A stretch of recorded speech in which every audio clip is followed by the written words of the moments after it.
Oh God, here it comes! Oh, hot, hot, hot, hot! Hot, hot, hot, hot, hot, hot! Hot, hot,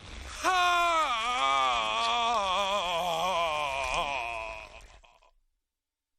Mr. Marsh, we apologize, and if it's okay with you, we would like to present you your long overdue trophy.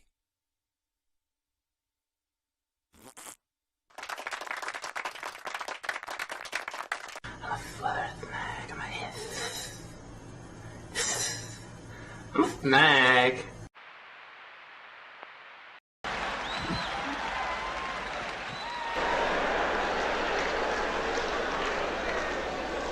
Snake.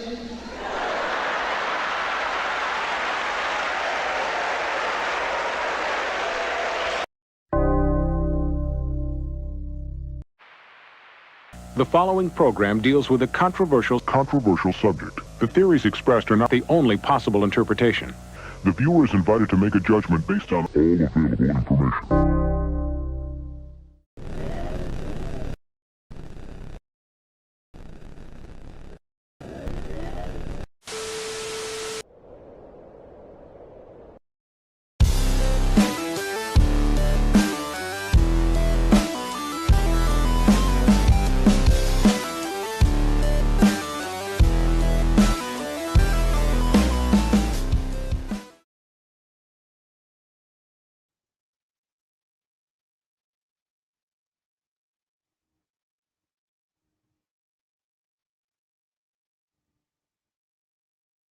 Good, man. It feels like it's been a while since we talked. Good to catch up.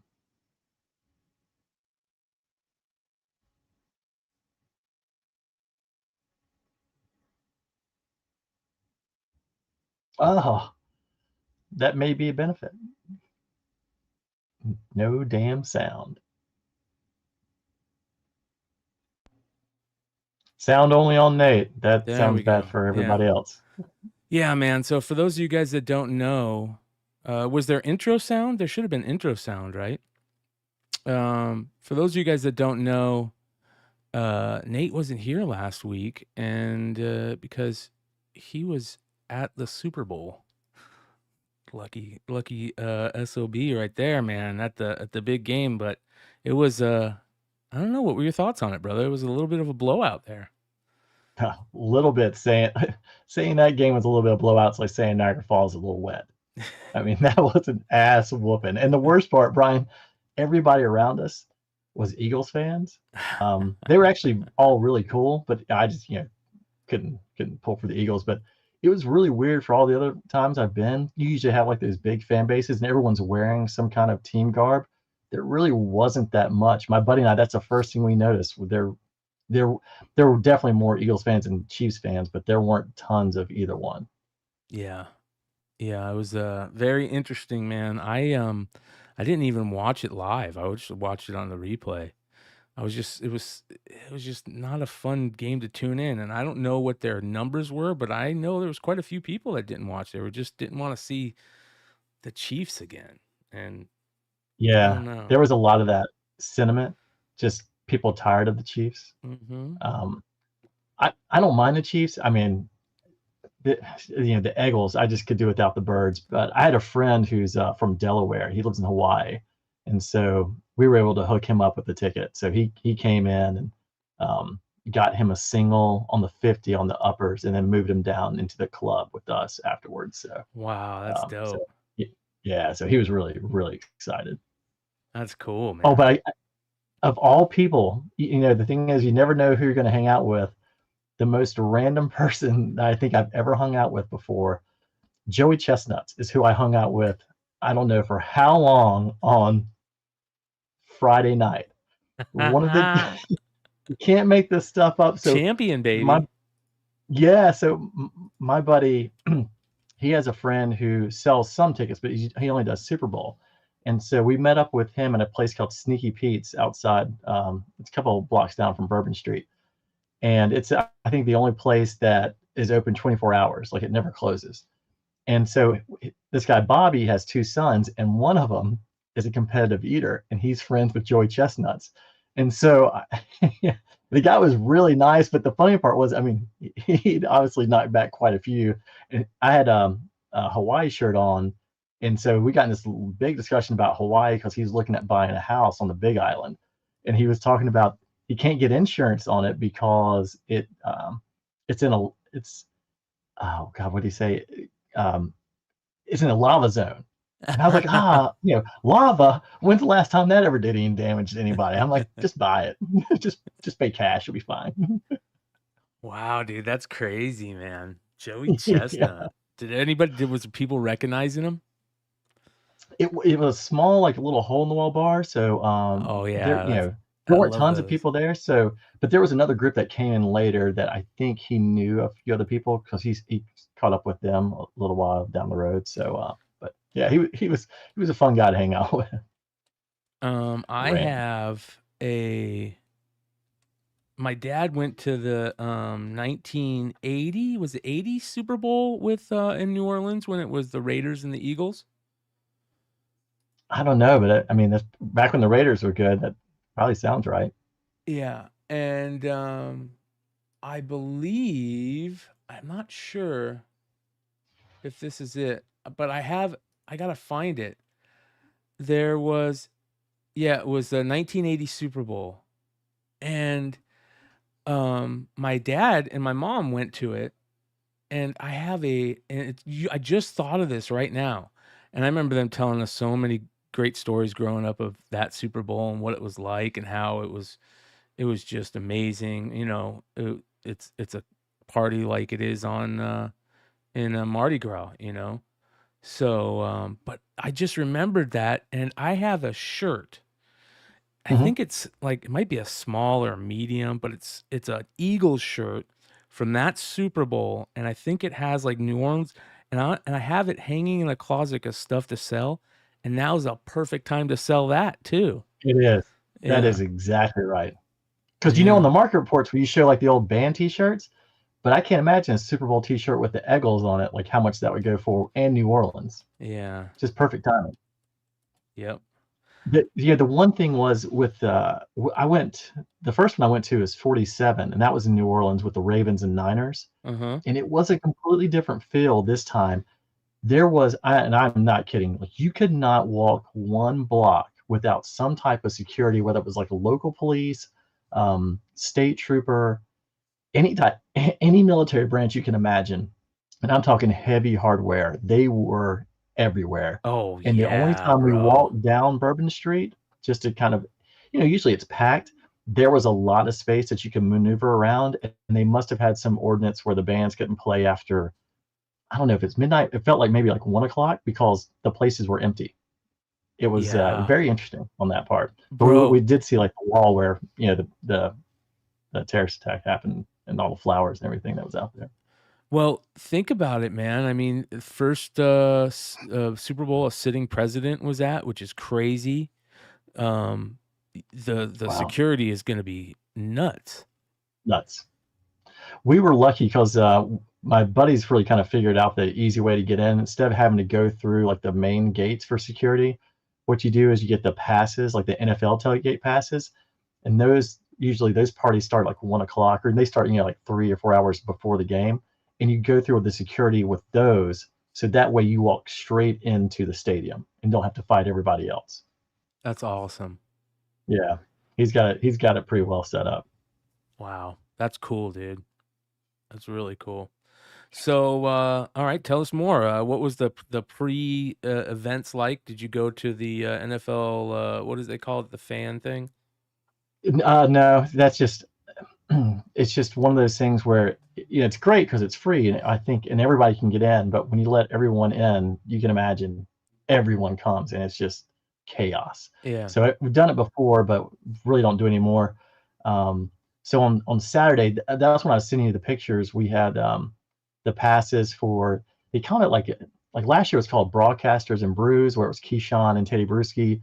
This year it was a different name, but it was the same thing, and it had Jamar Gibbs and Jackson Najigba Smith, and that's where we got like the autograph ball. Even though I don't know how people can read any of this writing, because it's basically illegible whatsoever. Yeah.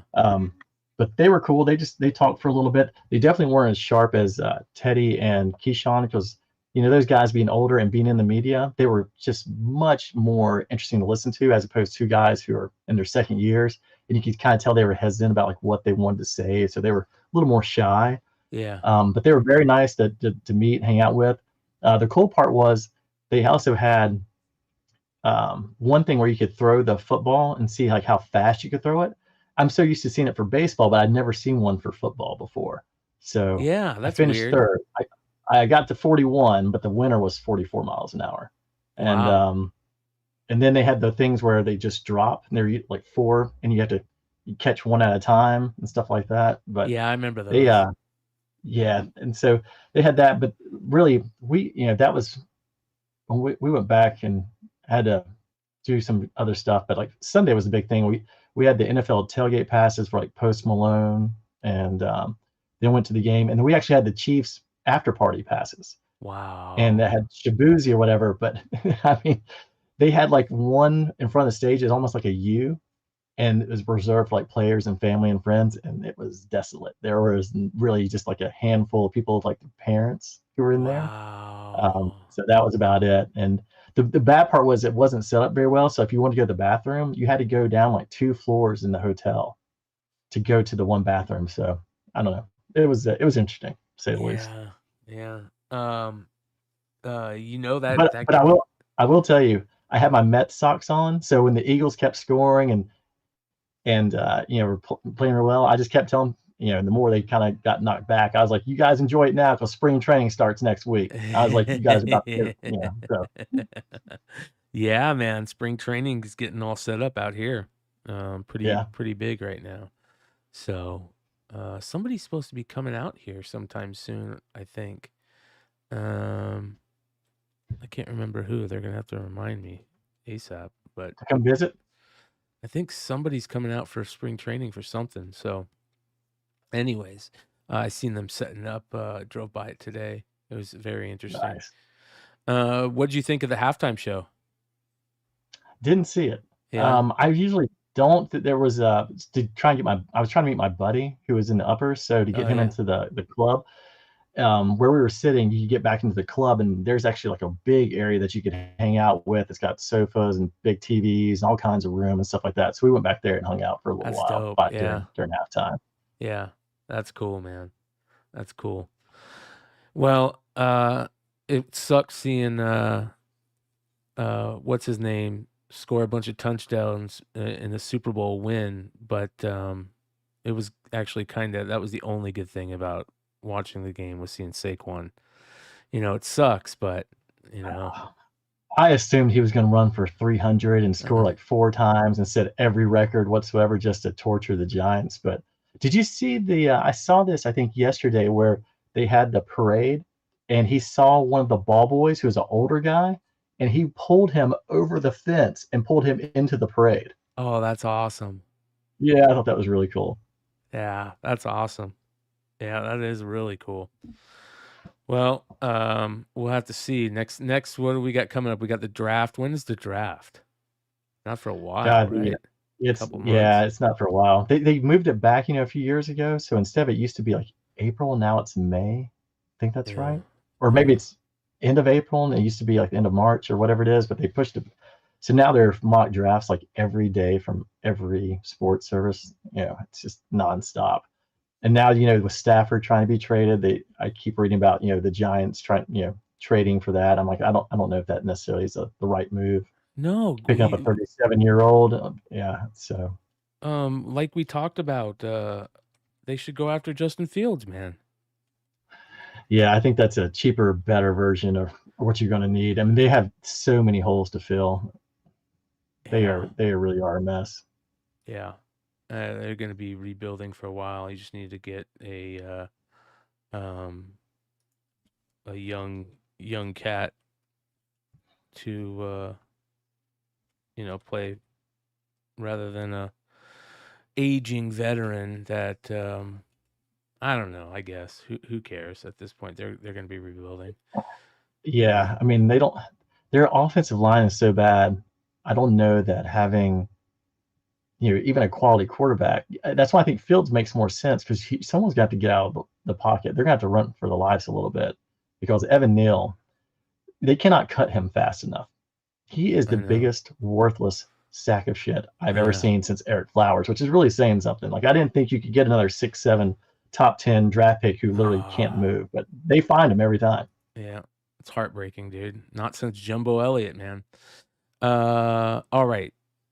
You said you saw Captain America. We're gonna get into Captain America, you guys, and this is gonna be very interesting. I wish Hood was here because I know Hood saw it too, and I would love to hear his thoughts on it. But I hope he went with his mother-in-law. I know, right? Jesus, what a goofball, dude. What a goofball. He's hilarious, but he's making his life harder. I know he is. I mean, every time he starts saying something on the show about her, I'm like, I know his wife is going to watch it. And I'm like, oh no. Oh no. Yeah. Oh yeah, exactly. You're 100% right. Not oh no. Oh yeah. She's going to watch it. Yeah. You said you went and saw it in the theater and this morning, right? Yeah. I almost went last night, but I wanted to catch it. I was looking forward to it. I don't know if you saw this before you went in. Captain America Brave New World receives MCU's lowest ever cinema score. No, I did not see that. Lower than Marvel's. Lower than the Eternals. And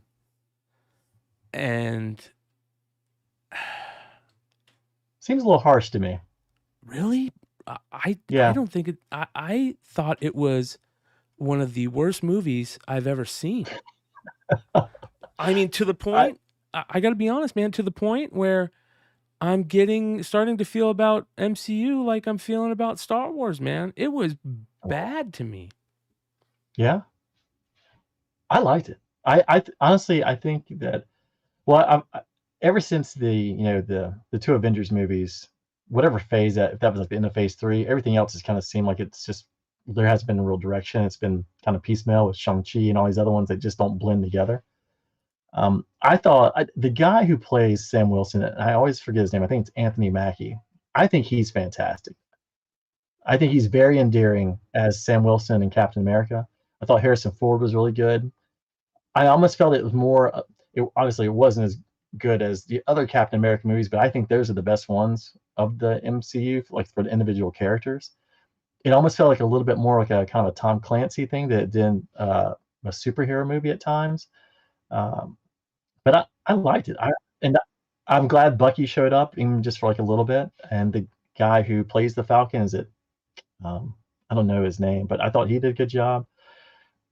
I think there are definitely gaps. I'm not exactly sure why it feels like you need a Hulk part 2 or 3 or whatever. Like, that movie was so long ago, it felt like they were really trying to make it, follow up to that. And I don't think people have really paid that much attention. So I don't know. So that part I didn't quite get, but I liked it. I was interested just like seeing the Celestial. I'm like, oh, they finally are kind of explaining like what that thing is. And then when you start to hear about the adamantium, I'm like, okay, now is how they introduce the mutants and stuff. I'm like, okay, all right, maybe this is peaking up, because for you, the only trailers they played for me were all like Marvel and DC.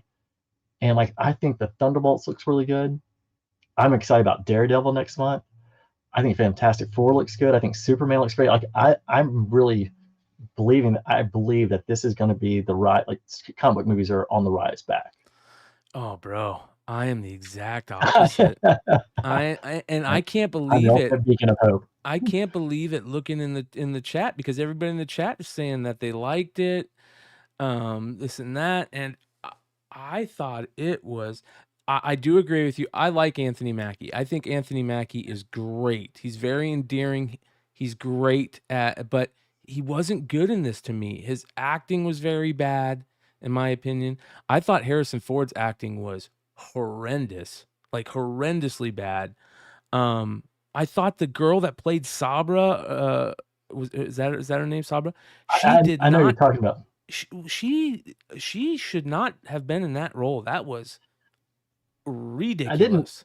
I didn't really kind of understand her whole role in the entire thing. Like, you didn't need her, to be honest. No, you didn't need her. Well, I didn't think you did. And she shouldn't have been cast as that character. She was laughable. I thought she was miniature, dude. I was like, is that Sabra? Like, I what don't. is going on? That's not like Black Widow or Yelena. Like, you can't put them in the same spectrum. So that seemed a little out of place. And I did like the leader, the way that with him in the background.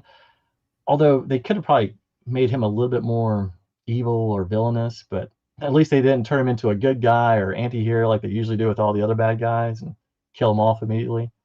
So like I remember seeing this when she first got cast, and I'm like, okay, I'll see this. I didn't realize she was 4 foot nothing.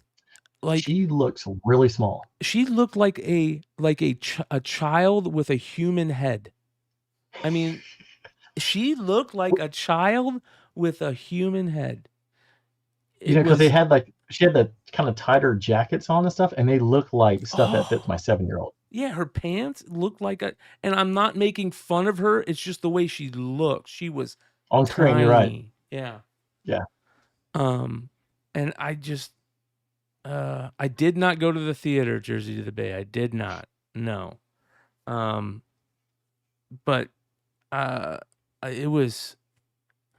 So I didn't see the end credit. We won't. I guess we won't talk about that because I didn't see it. I don't want to. But there's not a whole bunch to it. I mean, it was just the leader in his cell and just mentioning, that do you think we're the only ones out there? Oh, he basically saying that the multiverse, or there's other worlds, there's other things that are out there. So it's just trying to bring it all in. Because I mean, honestly, for me, the multiverse whole angle can't end soon enough. It's just been a disaster, really.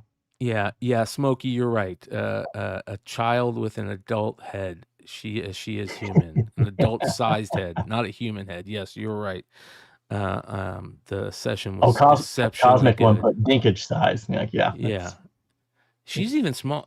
She was tiny, dude, and she did not fit the bill as the character. I really liked who's the Falcon kid? I keep forgetting his name. Yeah, he was really good. Really good. Like, he was excellent. I loved the thing with the Celestials and the Adamantium. I think that's super smart. The one thing I was going to mention about the Falcon, the guy who plays him, I liked how he got hurt. Yes. Because that was the only thing that I was thinking that, even at the beginning, some of the stuff that Sam was doing, like, oh, you remember when Sidewinder punctures him here and here? I assumed that he had armor on because he had no reaction to it. I was like, he's got to be hurt or he's got to have armor on because he doesn't have the super soldier serum. And he didn't, and he just had these band. I was like, they made him at times just a little bit where I was like, is he human or is he not human? I think they probably could have played that a little better. But I felt like all the Red Hulk stuff was pretty. They showed everything in the trailer. Yeah, for the most part, you're right. I know it's made 90 million, but that's first week, and I'm telling you guys, I think there's going to be a massive drop off, So, the Joaquin Torres. Yeah, Joaquin Torres. Yeah, the Sidewinder character was interesting because, they brought him in to change something out with the movie. I wonder what they changed, or if they just didn't have that character in there, and they're like, this movie's bad, and you really need to add something to it, and they chose to add that. I don't know, but man, it was rough. Maybe what they added was the adamantium. Yeah. I don't know. But to your point, I love Moff Gideon. I could never remember his name. Giancarlo. Yeah, Esposito. From Breaking Bad. Yeah, he's great. Yeah, and great. He could have been, if he was in it more, probably would have been even better. He's just really, really good. The leader was a laughable character to me. It wasn't anything important. And I really don't get how you guys thought Harrison Ward played his role well. I think we need to put that guy out to pasture, bro. I think it's that bad. Send him on his way. It's like Frank Miller, a Black Cat today. Put him out to pasture, man. Yeah. You start putting somebody in the Frank Miller category, that's bad. Yeah. It's not good, that's for I guess, sure. if you think about kind of, was it The Rise of Skywalker? Some of those, his Indiana Jones movies, and like this one seemed like he was a little more engaged or better at. Yeah. Yeah, it was. Everybody's like, wow, I am so surprised that people thought it was good. I thought it was rough. I thought, I We'll get thought there, this one Ethan. may be the weakest of the ones that are coming. When it comes into like Daredevil's next month, and in May you get the Thunderbolts, and then July you get Fantastic Four and Superman. So to me, it's like, okay, you're if you can start off with like a B and just kind of keep escalating on your way up, because I think we all expect big things out of Daredevil. I'm praying for Daredevil. It has to be good. Like, it is that one that if it's not good, I'm off with Feige's head type feelings. And I'm not gonna do what I've done with Star Wars, where I like jump in and jump out, jump in and jump out. It is. Joker was just as bad too, and I don't know how anybody like that. I'm sorry, Keith. That movie was rough too. But I am a critic when it comes to movies. I get it. I am a critic when it comes to movies. But comic book movies have become really weak sauce lately. I mean, really weak sauce. I can't think of anything other than Daredevil, Wolverine that was good, that sticks in my head. Can you? Can anybody tell me anything? I think for me it's not a movie, but with the Deadpool Wolverine, that was excellent. But the Penguin series, Penguin was good. Yes. That made me go back and watch Batman. I already watched it a couple of different times, but I keep going back to it. That Penguin series was just fantastic. Maybe this is what it is. Okay. I truly feel that after Avengers, the MCU has been garbage for the most part. And I feel like what from Iron Man to Avengers did really well is it told a really good long running story, right? You had better character creation, and you realized who these people were. You know what I mean? It was better. You had time to understand what a character is, and that's what comics are. That's why we love continuity so much, is because we have histories with these characters, and you're creating this character reference idea of who this person is and why they got there and what type of things they believe in. And I feel like with movies after Avengers, it's been like there hasn't been any of that. We haven't built up these characters, and when we do, Anthony Mackie was so different in this movie compared to how he's been in every other movie as Falcon. It was like a totally different character to me. It didn't feel like the same character, and I love his character. I love Anthony Mackie as Falcon and Captain America. It just wasn't good. Hood, what's up, brother? You saw the movie. What'd you think? No, I didn't see the movie, bro. Oh, dude, don't. Did your mother-in-law not let you, or? No, my wife didn't like the idea of doing Valentine's at the theater. Oh yeah, bro. Don't go see it then. It's bad, dude. Oh, it's bad? Everybody else likes it, and they're telling me and Nate liked it. I have a feeling you're not gonna like it, bro. If Nate liked it, I'll like it. I think it's good. I think it's solid. So here's my thought process. I really like the TV series more because you have more character building and you get to learn the characters. I think that's another reason why, like, my favorite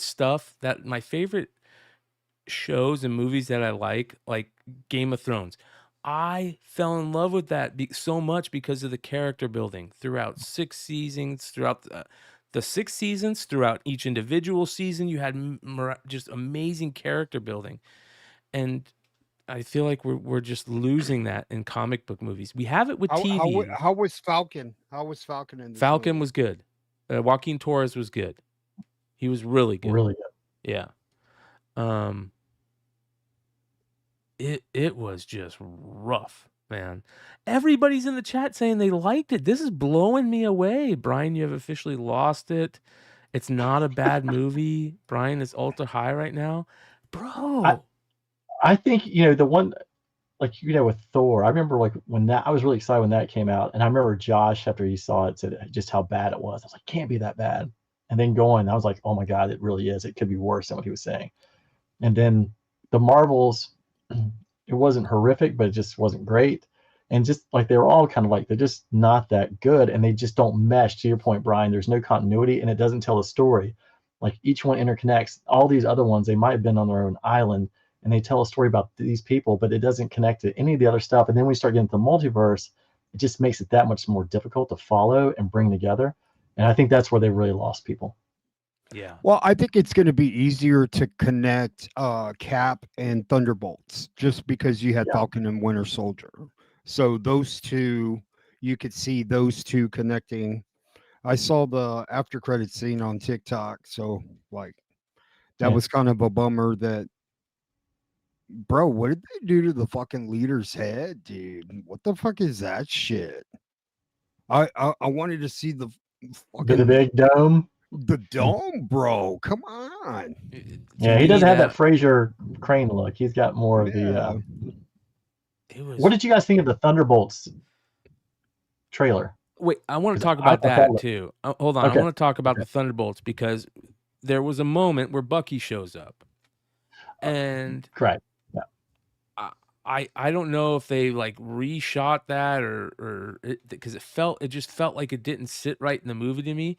But I like that moment between Falcon and Bucky. I actually really like Cap and Winter Soldier. Cap and Winter Soldier to me was really good. Yes, yeah, they're great together. That part was really good, and to me it felt so off because it was a really good part. But I don't understand. I don't remember was Bucky at the end of Captain Winter Soldier, they wanted him to start running for office, right? I don't remember, but you watch the Thunderbolts, and then I'm like, how the heck? And then you watch the movie today, I'm like, how is he running for Congress and leading basically Marvel version of Suicide Squad? Like, I don't see how that ties. Yeah. I don't know. Yeah. But again, everybody loves Bucky. Bucky's a great character. And I think that's one of the good things that is going to be about Thunderbolts, I hope is really good because I want to see Bucky. I think his Winter Soldier is such a great character. I think you'll see more Yelena Belova than Bucky. Yeah. I think you'll get both of those like very heavy doses. That and the guy who from Stranger Things who plays the Red Guardian. I think those will be your main three, which is good. Okay. But when he gets into like Sam Wilson and it gets into Bucky and it gets into the guy who plays the Falcon now, like those three, they are probably three of the better people that they've cast, and they can really lift a movie or a series. Because to your point, that Captain America Falcon series, still one of my favorite series that Marvel put out. Yeah, it was good. Yeah. I kind of I wanted to see more kind of a lethal weapon kind of like buddy kind of thing, and it just didn't do enough of that for me. But oh well, fuck it. OJ Pimpson says, if you clapped in the theater when Bucky came out, you're lame. Oh, so Bucky comes out in the movie? Yeah, but he's only there for a little bit. Yeah. That's cool. It's good though. It's good. Solo Wookie says, I won't see anything in the theater anymore. Disney has shit the bed so much I just don't trust it. I am starting to feel that way. And it's like MCU's got a hit on Thunderbolts to me for movie wise.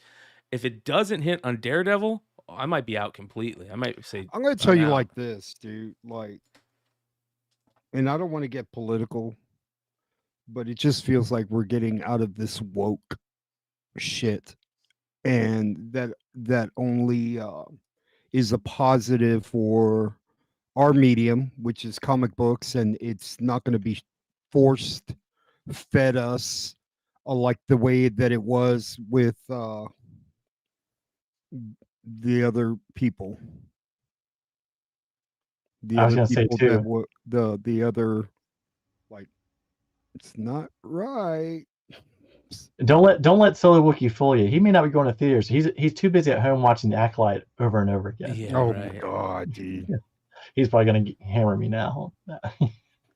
Well, he goes, FF4 is going to be trashed. I'm calling it. Well, like you got a 50-50 chance. I mean, it's either going to be good or it's going to be bad.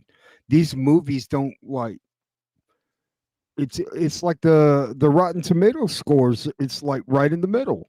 Like half of them like it, half of them don't. Like, hey, what's the Rotten Tomato on this one? Let me see. It was at 51 the last time I looked at it. I never looked at that stuff. So Hood, before you came on, I was telling Bryan that I was really optimistic that starting off with the Captain America movie, if that comes in, it's a solid movie, and I think it's like a B. That if you're starting there and you kind of work your way up, like you got Daredevil next month, and you have Thunderbolts in May, and then in July you got Superman and Fantastic Four, that you could be back on the uptick with quality movies. So I think that's the hope. Hey, Baby Girl gave it a 76, dude. And Paddington in Peru, a 94. Like, if you know Paddington, bro, So here's what I was talking about earlier. So there's this thing called the cinema score, and it's like something that a lot of the reviewers talk about and stuff. It says people were asking, what is cinema score? So cinema score is the industry leader in measuring movie appeal among theater audiences. Since 1978, cinema score has been polling movie goers at a major movie releases on opening night to collect demographic information and calculate a distinctive cinema score grade. So it got the lowest cinema score in the history of a Marvel movie. Seems really... Well, that's assuming the same critics are reviewing the movie. Like, if they're different critics, like, how do you take that score to the bank? Right? If it's the same exact critics that scored all the other movies, well, then I got you. But if it's a brand new crop of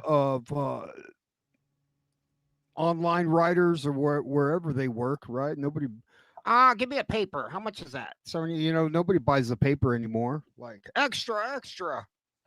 I was wondering, Captain America sucks. With the critics, if they don't know anything about like this whole universe, about any of this, the characters or Marvel or DC, like, I wonder almost how much that comes into play as well. You know what? Like, he goes, man, I want to cover the White House. No, you're going to go see Cap and you're going to give me a review. Fuck. Right? He goes, I'm going to give it a White shitty House and review. Cap, so you get both. There you go. Right? I'm going to give it a shitty review. I don't want to go to the movies and review this shit. It says, I'm a writer. I'm serious. Captain America Brave New World has been awarded a B-, the lowest ever score for an MCU title. That's below the B given to two rotten movies mentioned above, the Marvels, mentioned above, and the Marvel. So what were the movies mentioned above? Let's see here. Says here, it's only the MCU's third rotten movie, and if it's any consolation to the team who worked on it, still a few percentage point ahead of Eternals and Ant-Man the Wasp: Quantumania. Yeah, that was another terrible movie. Holy cow. Bro, like, the Eternals was fucking terrible.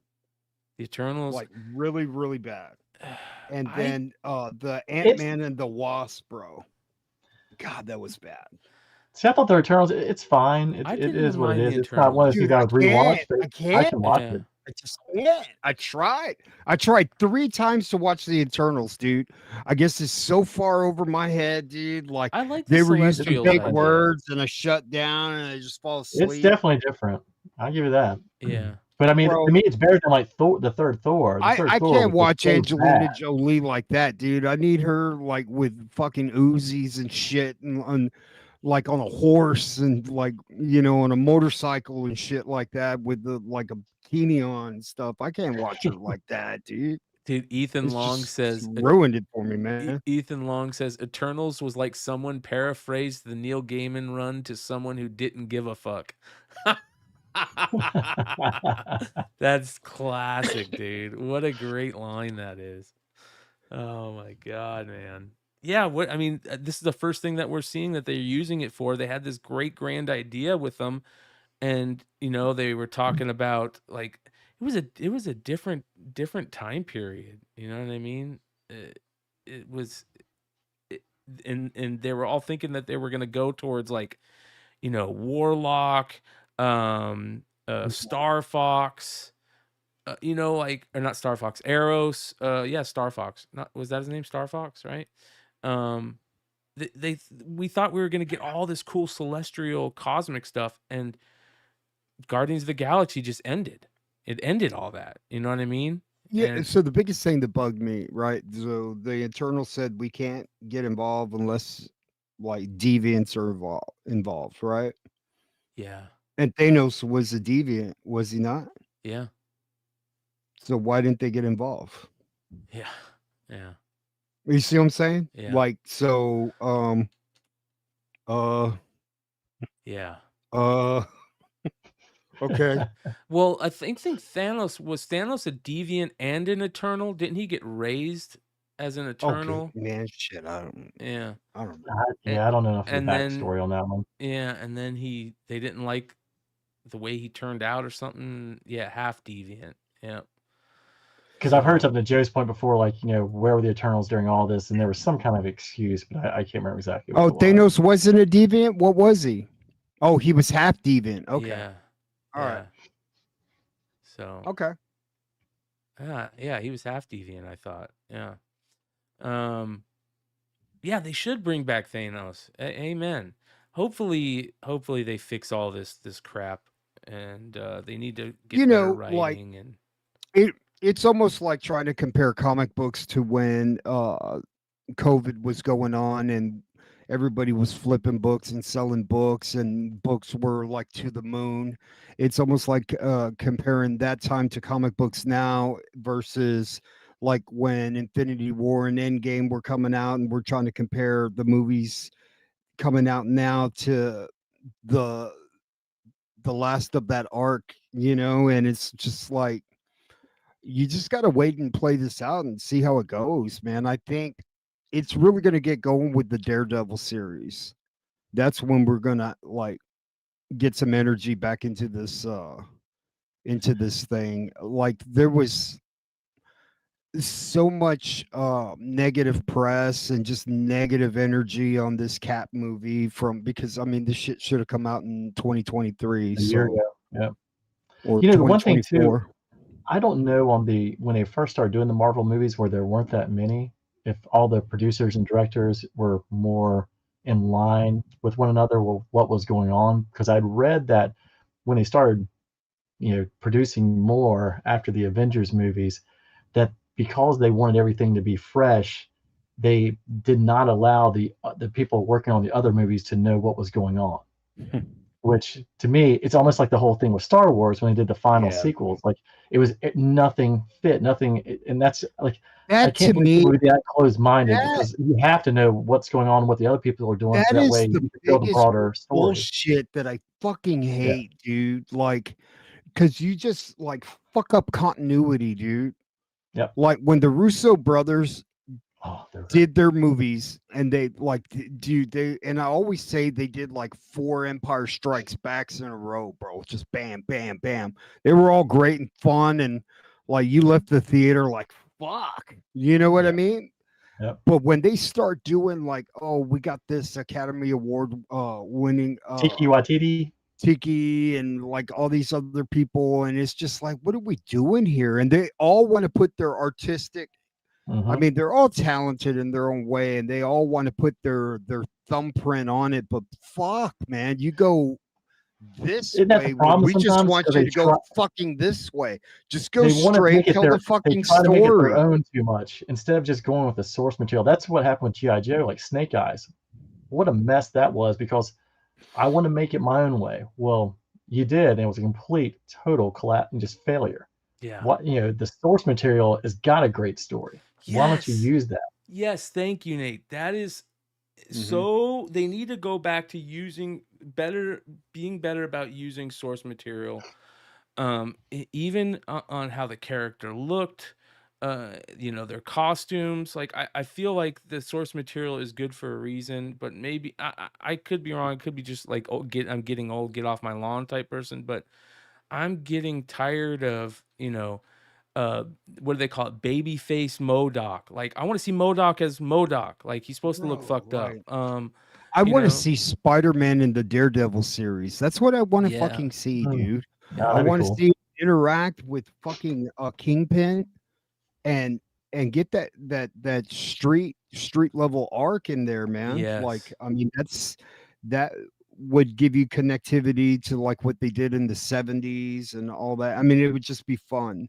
But I don't know if like it's too hard to get a Spider-Man in there just to pop in. I mean, you got Daredevil in the Spider-Man movie, so I just think that would level it up a little bit, and change some things. I mean, And I will say Tiki Liger style. Now, Tiki did do a good job with the Ragnarok.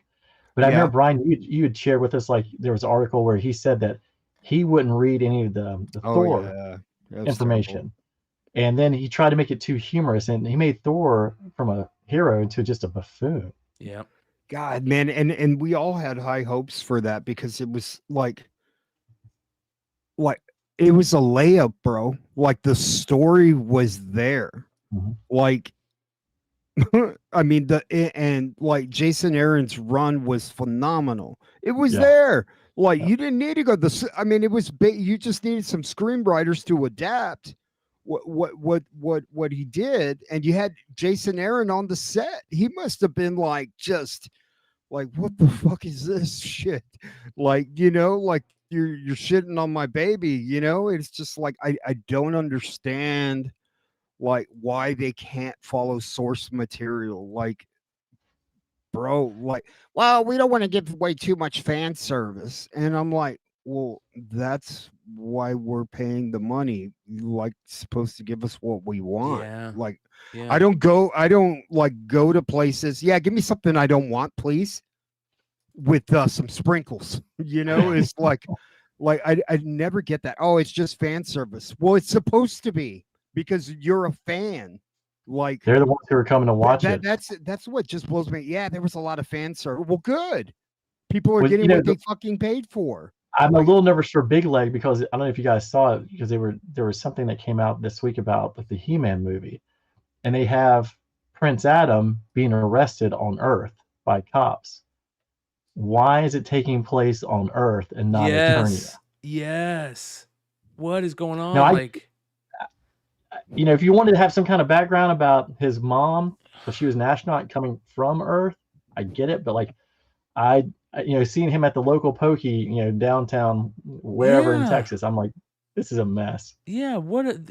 So stupid. Oh man. All right. So I saw in the chat, Billy said that Mac McClung just cemented 3-time champion of the dunk contest, is not even playing in the NBA, ladies and gentlemen. Get your card on eBay, Brian. I just don't know what else this kid needs to do to be given a chance. You know what I mean? Like, he's a hell of an athlete.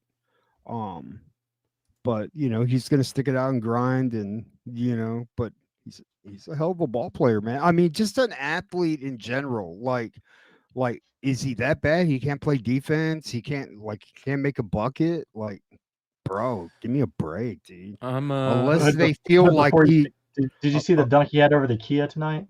Yeah, dude. So if anybody is interested, I do have this for sale. It is his only card. He doesn't have an NBA card, right? He only has draft picks cards, if I remember correctly. And this is his Orange Ice Prism color match, PSA 10. I'm going to put it up for sale tonight, but if anybody's interested, if anybody's a Texas Tech or Mac McClung fan, it is available. Hey, do you have any Anthony Davis cards, bro? Jesus. The guy's going to be on the bench forever. Bro, somebody superimposed his head on fucking Mr. Glass from fucking Unbreakable. Yeah. Yeah. Yeah. He's in the purple outfit and shit. It was awesome, dude. All right. I want to go over FOC with you guys. There's some interesting FOC books this week. Let's go check out. What's up, Derek? Let's see here. I can't hear him. Like, you can't hear the chat? You can't hear him say anything? That'd be cool if you could hear him talk shit, right? I got to get the Shut the fuck up, Hood! Shut the fuck up! I got to get the Discord rolling again, man. That'll be up and running hopefully soon again now that I have my everything start to work again. All right, FOC for the week of February 17th. All right. Absolute Batman number 6. I haven't read number 5 yet. Have you guys read number 5? I'm behind. Yeah. Yeah, I haven't read it yet. But it was supposedly good. Clutch said it was good. This is the final issue in the first story arc, number 6, the one that's on FOC. Okay. We should be getting Mr. Freeze after that, then another story arc, and then Joker after that. But Joker could show up in this 6th issue, they're saying. But really, really great series so far from Scott Snyder and Nick Dragotta. Absolute Superman, number 5. This series I love just as much as Batman so far. I really love it. Final fate of Absolute Krypton revealed in this issue. And that's a great cover right there. Holy cow. But there's some really good covers for both of them. Sorted Crisis Events. What is this? A new ongoing series about a crisis in time. From Image. Described this series as a what if crisis on infinite Earths happened to us. Read the first issue and it's off. Read the first issue and it's off to a great start, says Left Arrows. That's kind of weird. What if crisis on infinite Earths happened to us? That is weird. Ooh, look at that. Good. Now that's a J. Scott Campbell cover. Holy cow. Oh my God, dude. Look at that. Magic number 3. I got to look at that even closer. Holy cow, that's good. He does a great Magic. When she's not in weird pants. Holy cow, that is gorgeous. Mama. Look at that. Wow. I like it. That is beautiful, man. Mm-hmm. Mama. What is that auto underneath the color? Who did the coloring on that? Does it say Tammy? I'm not sure. Hey, good job, Tammy. Or Tawny? I don't know. But that is awesome. Bro, her fingers, dude. Look at that shit. That's creepy, dude. Yeah. Mm-hmm. How does she wipe her ass, dude? She's like, ow. That's what that claws, the 2 fingers together are for. Like a monkey claw. Oh man, look at that. I love that with the different roses in the dead tree, the dead rose bush on the one side. Like Campbell puts out the garbage that, in my opinion, garbage that was the last one with a heater. What? An absolute heater. Man, the last one wasn't garbage, bro. The one with the pants, that was so weird, bro. Come on, bro. The background was good. Campbell's a saint, bro. Can't do no wrong. Damn, that is awesome. Great job on that one. Holy moly. Right? He probably gets tired of hearing how good his art is. He's like, hey, I gotta throw out some shit. Hey, bro, Jeff, that is some badass. Yeah, I know, dude. I know. Thanks. Badass, right? Ooh. I'm the best. New Champions number 3. First full appearance of Magnatrix, the female Magneto character. Nice Todd Knott cover of all of them together. We'll have to check that out. That's pretty interesting. Look at this guy. This guy is here and he should be hanging with the wife. What's up? I'm not here. Okay. I'm not here. Okay. I wanted to say, no, I'm being a sneaky. I wanted to say something to hi to everybody. but I wanted to just come on and give Nate a super congratulations on your Batman. Oh, thank you, man. I appreciate that. What did you get, Nate? Very kind. The Batman. I saw it. Yeah. Do you What'd have it you by you, get? Nate?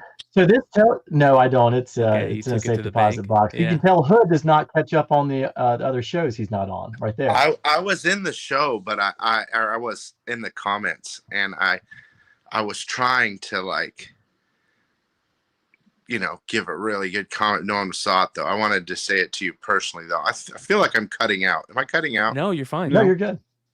Okay. But yeah, I just wanted to give Nate a huge congratulations. It's something that, of course, I've been thinking about doing myself. I have that's a Grail, but, you know, I have a couple. The ones for me are Detective 27, which is pretty much impossible. What the fuck did you pick up, Nate? I'm texting you right now. And Amazing Fantasy 15, like super high grade, you know what I mean? But I guess if those are my two little grails. But dude, a Batman, that's like right there, you know what I mean, for me. So I don't know how I remember watching the show, and I felt like people didn't understand how amazing that was. Yeah. And for me, I was amazed. And that's one of those scenarios where when that phrase low grade's better than no grade, you know what I mean?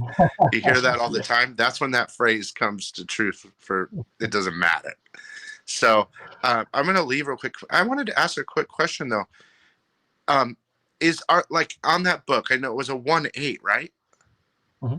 Yep. So, and it looked beautiful. So what were the flaws? I mean, like, was it fully attached or The main parts the cover's detached, but in the case you can't tell because and I don't think that's going to come across, Joe, on the picture I just sent you, but the color really does come out. And actually, it's on my Instagram. I was telling Bryan, I think I mentioned on the show, was the interesting part was that the same book was one I looked at in New York 2 years ago, and I was like, man, for a 1/8, this looks great, because Metropolis had one as well, and they wanted basically the same price, but this one presented much better than what Metropolis had. And the guy told me the backstory on it. And so when I got it from the guy who owns Bedrock Comic here in town, Richard, he told me he got it from, I can't remember if the guy's name's Larry up in Long Island, but he got it from him. And I was just like, man, small world. Like, this is exactly what I was looking at, because it does present well in the front and the back, but that cover detached is the main part. So the original time that you saw it is on your Instagram? Yeah. Yep. But it's a ways back. Now, okay, I'm looking. A question, like,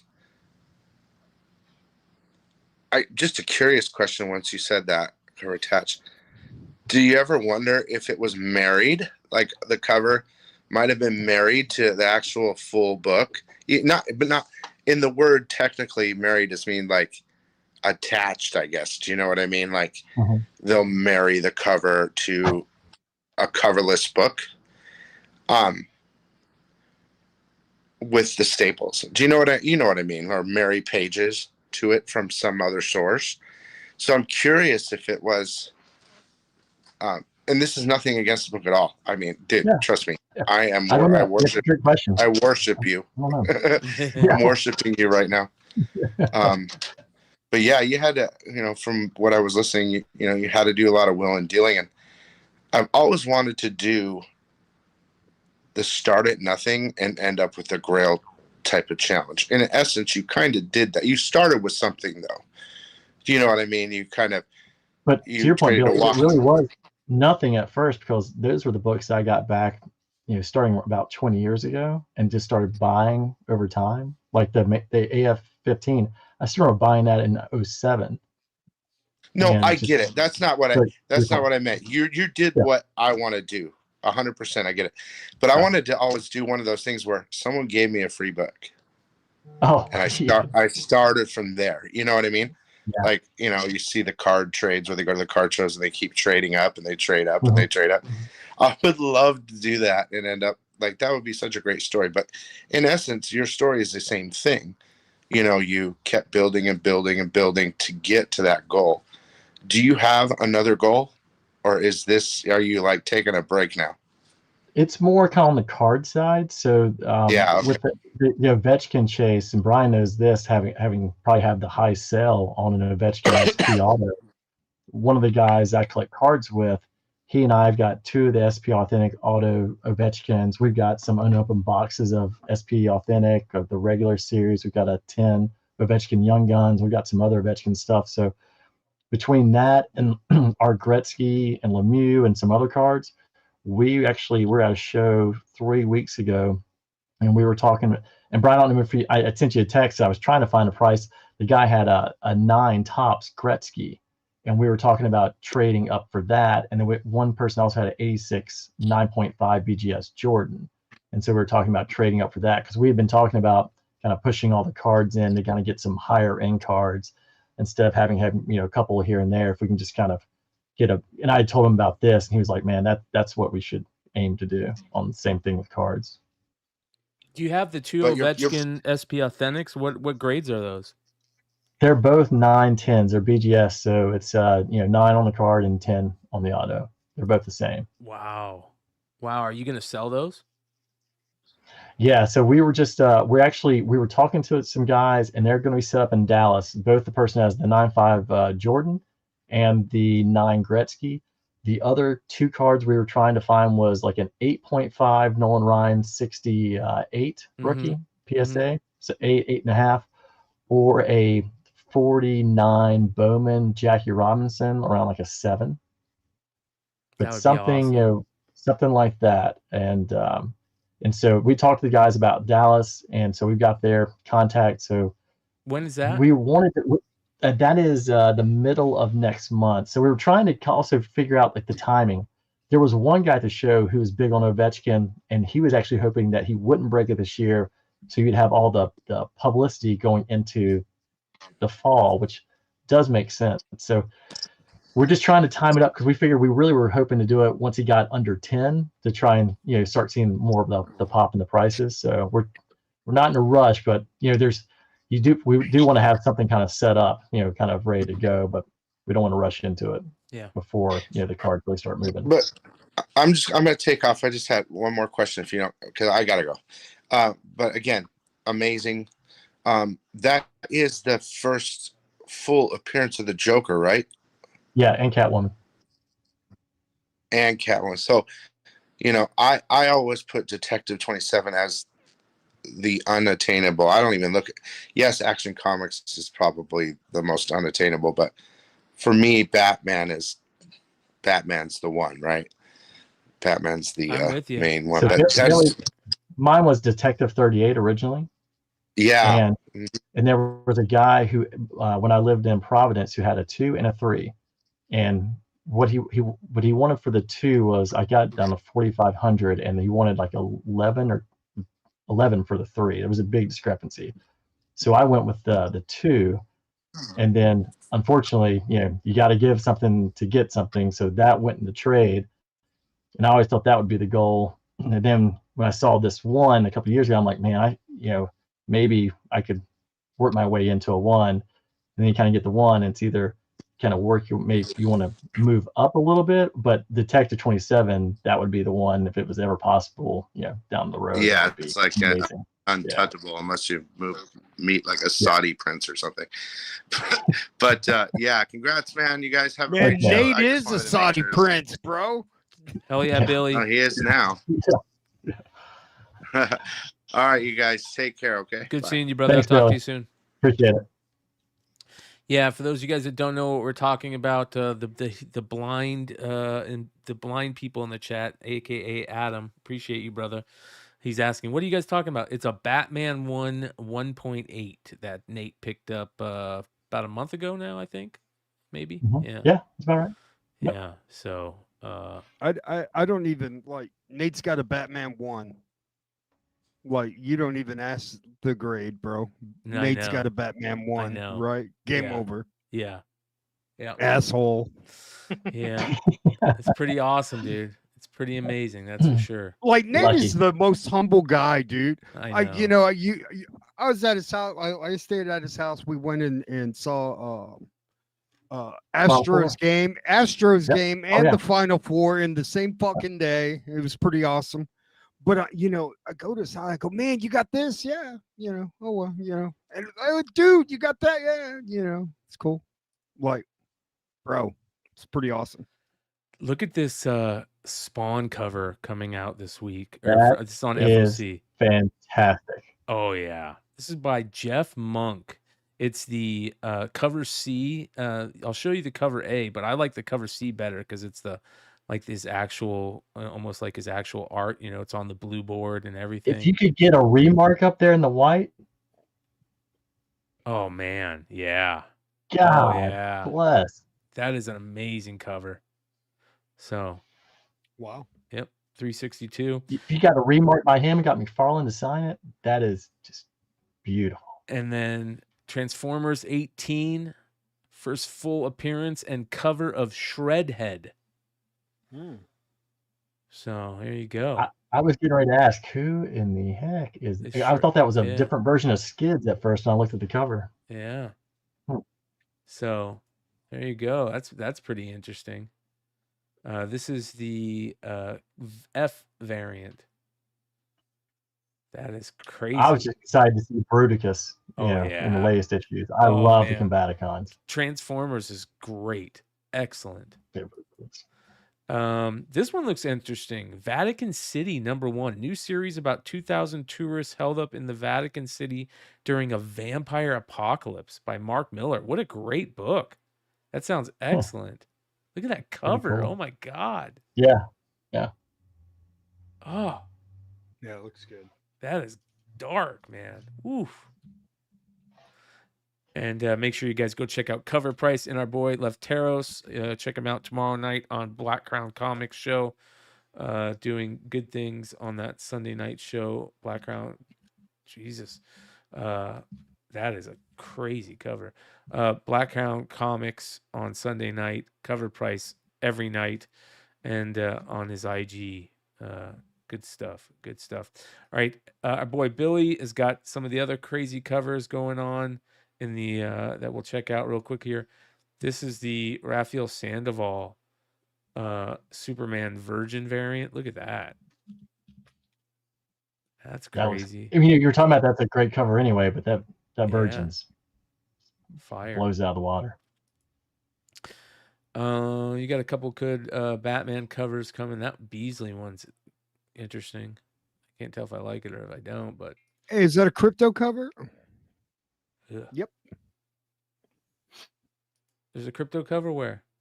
Right there. Look at that. Yeah. Oh yeah. Yeah, pooch, bro. Jay Lee. Hell yeah. That's cool. That's really cool. Mm-hmm. We'll see here if this Aquaman cover is excellent. I gotta check out Aquaman. I heard Aquaman #1 and 2 are really good. Which is interesting. They say Aquaman is just beast as all get out in it. You don't fuck around. Did you read him, Hood? Okay. I like Aquaman, so I'm curious. I mean, that new 52 run was just the best. I mean, that's one of my favorite comics of all time. Did you read these the first two for this series yet? I haven't. But I will. We should start reading it and checking it out. I mean, look at this Frizen cover.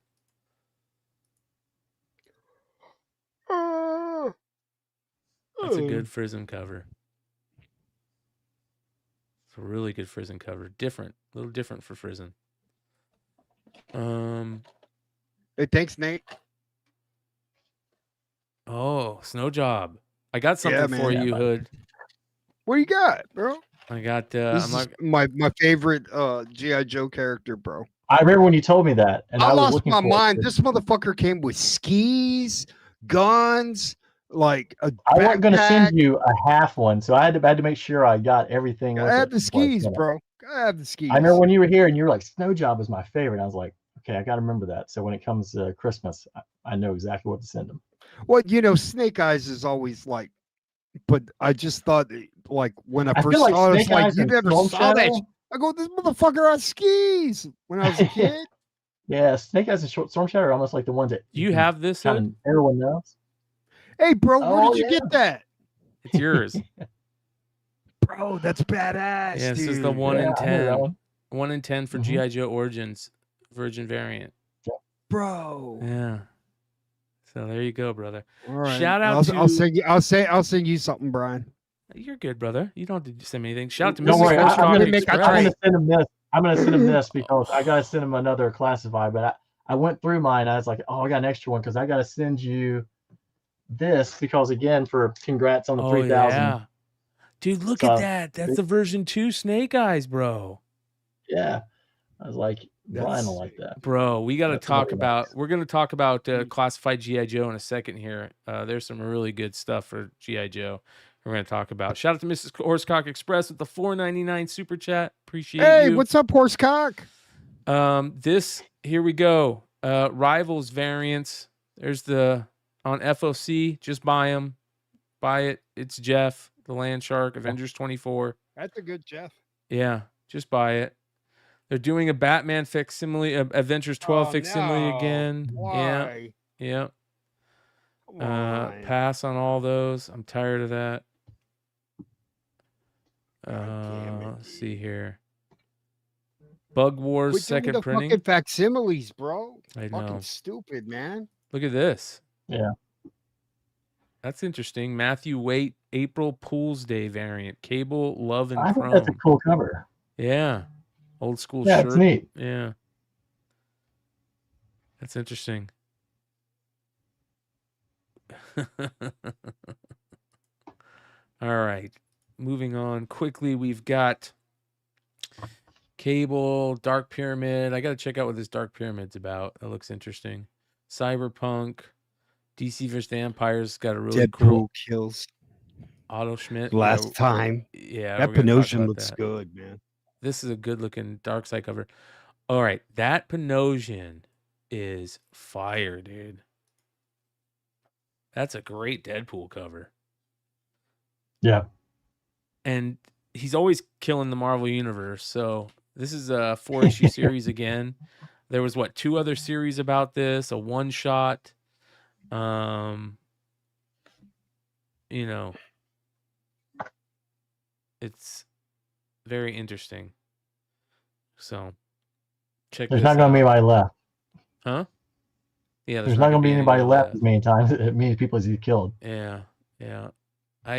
Those series were in that collection that I'm consigning, and I'm going to have those up for sale soon.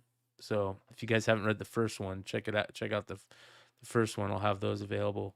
Oh, what did I just do that for? Check out my eBay store. We'll talk about my eBay store in a little bit here. I got a bunch of stuff I'm putting up there. I like this Santa phone card stock Wonder Woman cover. Look at that. That's crazy. She looks maniacal, all bloody and shit. That's actually really good, man. Yeah. Get that smirk on her face a little bit. Mm-hmm. Yeah. Red eyes. That's a mama. Yeah. That's mama. Okay, shuffling, playing with juggling heads. Yeah. Look at this one. This one's kind of cool. Who is that? That's excellent. Wow, that's good. Huh. That one's really good. Who is that? We'll have to look that up here in a second. That one's excellent. The Copra, Death of Copra stuff. It has a Witchblade variant for this one. Pichimoko kimono variant for Exceptional X-Men. She's doing these kimono variants. I don't even like those. I gotta get that. Yeah, right. Geiger, third printing. Hey, dude, check out that Gatchaman, dude. That's dope. Yeah. Yeah, that's a great cover. Bro, that cover is That badass. is cool. Bro, that's a badass fucking cover. Who's that, Mark? Tommy Lee Edwards. No, the character. Oh, Mark. yeah. All right. This Geiger cover is dope. This number 12, cover B. Such a great character. The Junkyard Joe cover is really good too. The wraparound. Dave Wilkins, Green Lantern. He's actually going to be at a show here, like this time. I think like 3 weeks. Yeah. Yep. Ooh, I pressed an art book for Mr. Wilkins, bro. Ooh. I know. I'm going to tell him that. Look at this, Ben Caldwell. Oh wow, that's excellent. Pull my finger. Is this the one that's gonna smell like a fart?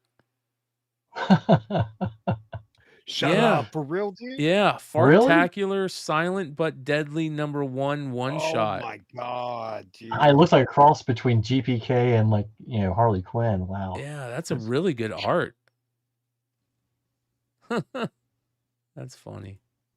Remember when they were talking about farts in jars? Well, you got your wish, bro. Yeah, remember? Yeah, bro. I always thought I can't remember that. That'd be a great selling ideas to sell farts in jars in a vending machine. Look at this unbeing. That's crazy. Look at that. Wow, that's good. Daniel Irizarry. Ooh, that's excellent. Got the Rubik's Cube. I have to get one of those for Keith. Well, how does she do it? She ain't got no hands, dude. Lenore, that's an interesting Lenore cover. That's an interesting one too, because that's a Dirge variant. It looks like it's all the old things. I don't know if you saw it, Brian, on Instagram. They got they're building the pyramids and they did it with AI, and they have these big fucking giants with other Egyptians. Oh yeah, dude, it looks so rad, dude. Yeah. Look at this one. That's a crazy Magic cover too. That's a badass cover. Nimit Malavia.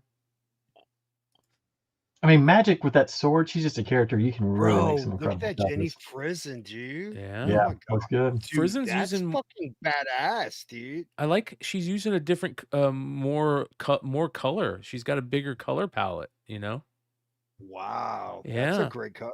I guarantee Aaron will like that one, dude. Yeah, she's doing a good job. All those Magic covers were good. Oh, look at that. That Pacelli. Look at it. That's good. Oh man, that's a good one. What's he reading? Spider-Verse. Spider-Verse. Yeah, okay. That's a cool book. That's a great cover right there. Andolfo, Sweet Paprika. That's a great cover. I just like Andolfo with the color palette on that.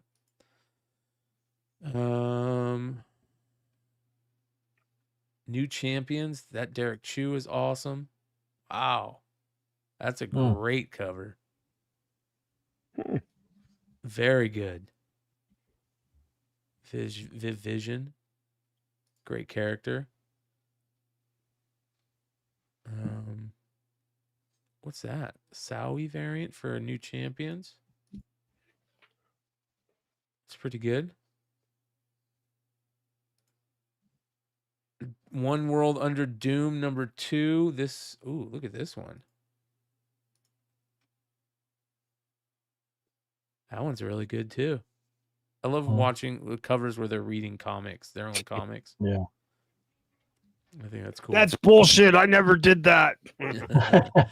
All right, here's the one that I love. It's so goofy. I love it. The Doomasaur.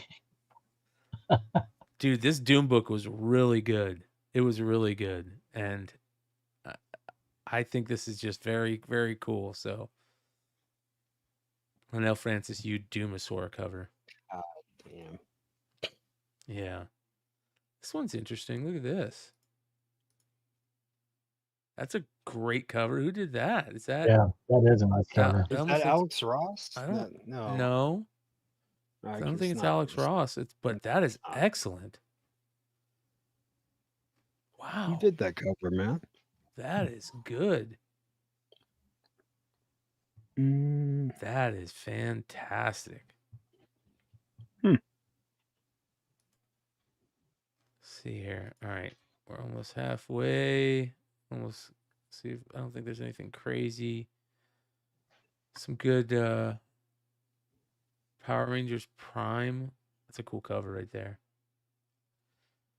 Psylocke, great Ben Harvey Psylocke right here. Look at this. Wow. Yeah. That's good. Excellent color palette on that one too. Dude, we haven't seen DeCall do anything, dude. Where's he at?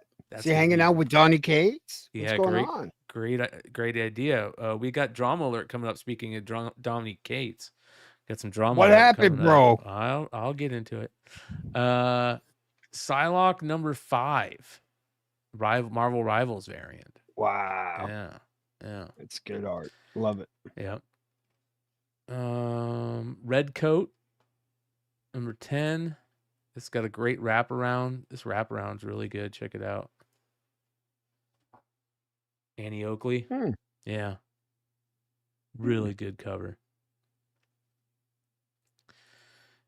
Anything from Ghost Machine has been good. Oh my God, dude, why?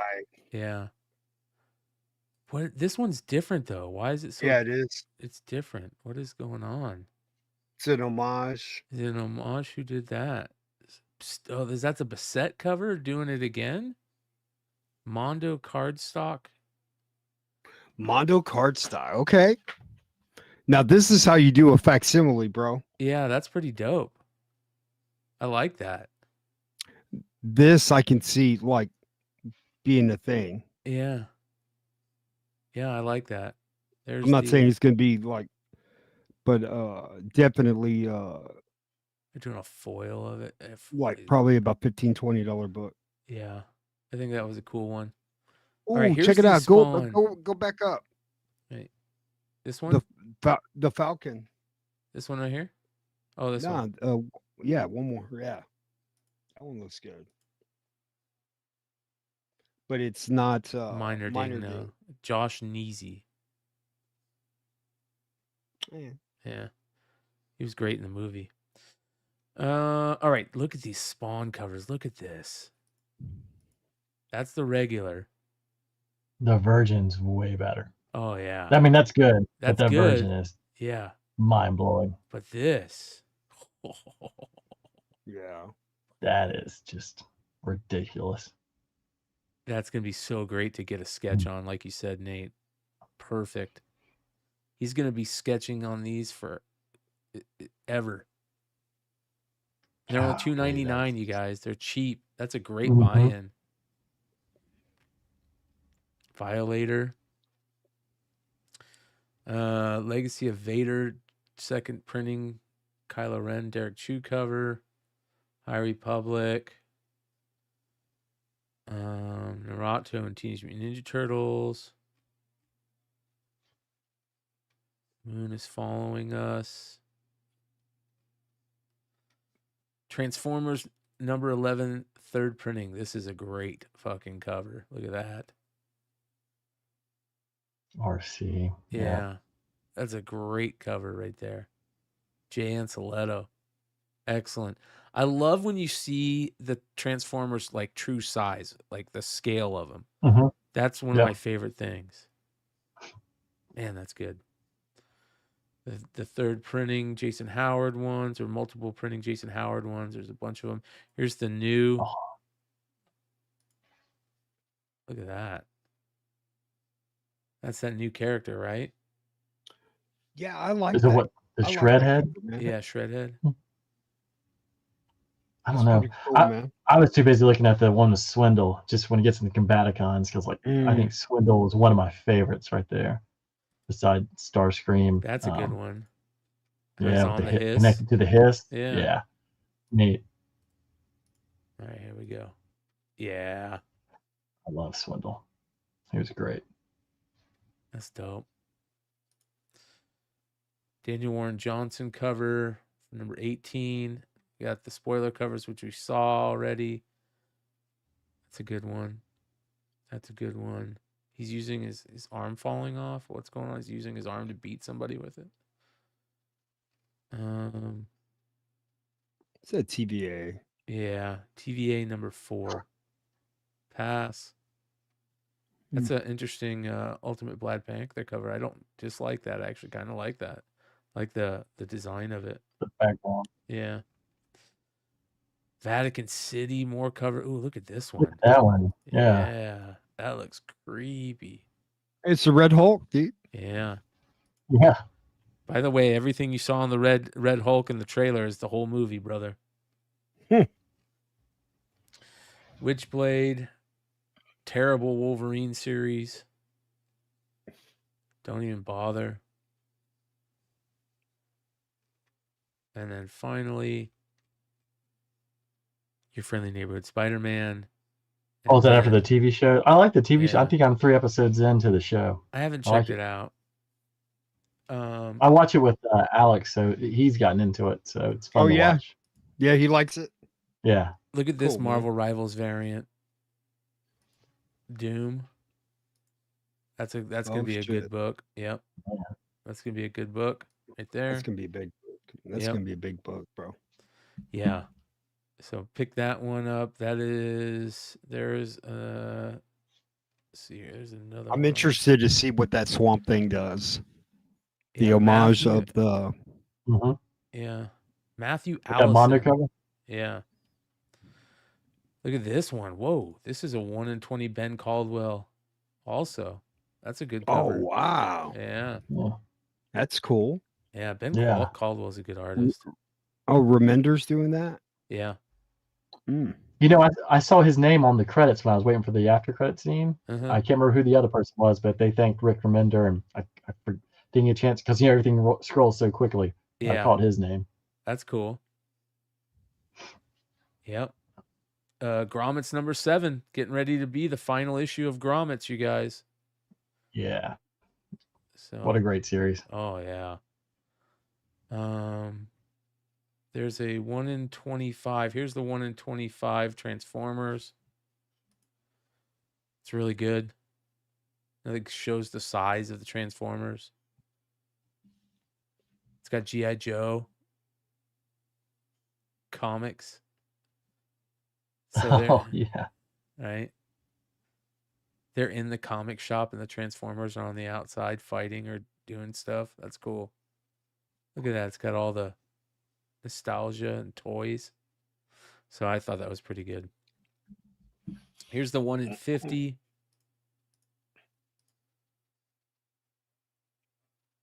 Pretty dope. It's just so neat seeing Optimus with Megatron's cannon on his arm. I agree. It's awesome. I'm waiting for some point that's got to be a toy that comes out. Yeah, for sure. Let me see. What's that X-Force number 9? All the way in the quarter. This one right here? Yeah. This is Phil Noto's Connecting. Remember the mugshot variants? Phil Noto. I saw some really good Phil Noto stuff this week. So not very many crazy variants out. I mean, nothing too crazy. Like 1 in 25, 1 in 50. That really knocks my socks off unless I'm missing it. But here's the thing. There is one thing that we're missing talking about. Oh. Mark Spears, number 4, ladies and gentlemen. Billy says with a $2 super chat, Bryan, they are selling Grommets decks. They are allocated. Yes, they are. Yes, they are. We saw them. It's awesome. You showed on Wednesday, right? Yep. When they're printing them? Yep. Yep. So Monsters number 4 is on FOC, you guys. Shout out to our boy Mark Spears. This is the B cover, but the A cover, you guys. Oh. Man, that's been on FOC though. Yeah, man. remember they had to find new distribution. Yeah. So, but I love that cover. So remember, go fulfill your number 4s. Listen, That's you the one. guys. That one's my favorite of all of them. I mean, I So- love the Killing Joke homage, but like that one just stands out. Really to me. good story about this cover. I ordered a ton of Really good story about this cover. So we're hanging out with Mark one one night after the show, and he's talking to us, and he's going, and we're just talking, we're geeking out about the original Kickstarter, and he's like, hey, yeah, there's some of these images that I never got to use because people just never bought the variants on the original Kickstarter, so I never printed them. And what do you guys think I should use as some of the variants for the upcoming books? So we got to sit there with Mark and tell him the ones that we loved. And so some of the ones that we loved, this one, I immediately, me and Red Hood were like, this one, you have to put this one out. Also, the shark, the Jaws one, he wasn't going to put that one out. He's like, we were like, you have to put that one out. There was a couple other, so that was really cool. So shout out to Mark for letting us like be in on that and sit there and what should I use as the variant for this? You think so? I go, dude, fucking print it right now. God damn it. Yep. Mark is just in the chat, Billy was saying the Mark Spears is not on FOC this week. Okay. It's not on this week's FOC. Oh. Yes. Maybe that's what it is. Did it get pushed back? They had to push even it further? they had to find new distribution. So maybe they pushed it back. Yeah, but they found it. They found it though. Okay. They did find it. So it is I'll be right back. Yeah. So they just had to shore it up. It got pushed back another week, Billy? They found it through Lunar or Penguin Random House, one of the two. I was about to say, when I was watching on Wednesday, I thought I saw that note come up that Mark was in the chat and said, now they would be, it sounded like both Lunar and Penguin. So I'm sure everyone's waiting to get them. Yeah. Ready to get his stuff. Yeah. Well, it's amazing. I mean, because like if he's showing you the covers, it's not like there's a bad one. It's just like, which one do you love more? Yes. Yeah. For sure. There's the Amazing Spider-Man 300 variant that he's doing, of course, that everybody is going to want to get in on. There is. When can we have him do a GI Joe for like Beyond Wednesdays cover? Well, I'm just going to say this. It's not for Beyond Wednesdays, but there's something coming. Oh, boy. There is something coming. I'm just going to say that. Oh. I'm not going to say anything. So, Billy says, yes, Lunar next weekend. So exciting. So there we go. That's huge for Mark and Keenspot. Congratulations. They shored up their distribution through Lunar, which is awesome. So very, very cool.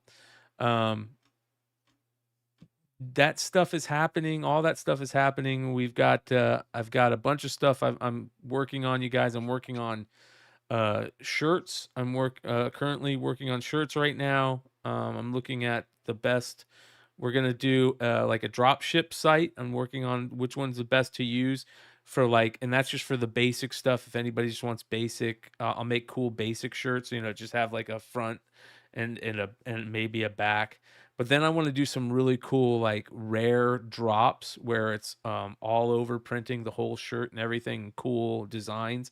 And those are probably going to be limited to 50. So we'll get pre-orders on them to get your size, and we'll see if I can pull that off. And those will be, you have to special order them. I want to say this real quick. This year more than ever, Beyond Wednesdays is going to need your guys' support. And I know I talk about how much you guys are amazing for supporting this channel and everything, but this year is the year where we need your guys' support more than ever. So whether that just means if you guys aren't subscribed yet and, hit that subscribe button, that really help us immensely. Like the videos, check out everything that we're doing here. Check out everybody's links. Go check out Big Legs store. Go check out Big Clutch's store. Go check out Wanted Comics. Go check out Jesse James Comics, Wonder World Comics. Go check out everybody that we support here on the site. We need to show as much support as we can for Beyond Wednesdays and everybody that helps over here. And it's going to be the year where I really try to push the channel as much as possible and everything we're doing. That includes all of our live sales. You guys, I'm telling you, there are some amazing with the people on the channel that help create content with us. They're doing some amazing live sales. Leg, Clutch, me. Shout out to Epic, Epic 411, who just gifted a membership. That, by the way, that's amazing. Thank you so much. Congratulations, George, on the membership. That is another important thing. I want to shout out Jeffrey Drake, who reached out to me to talk to me about memberships. And thank you so much, brother. I want to say from the bottom of my heart, everybody that supports through memberships, you guys are amazing. And it doesn't matter what a level you're doing that.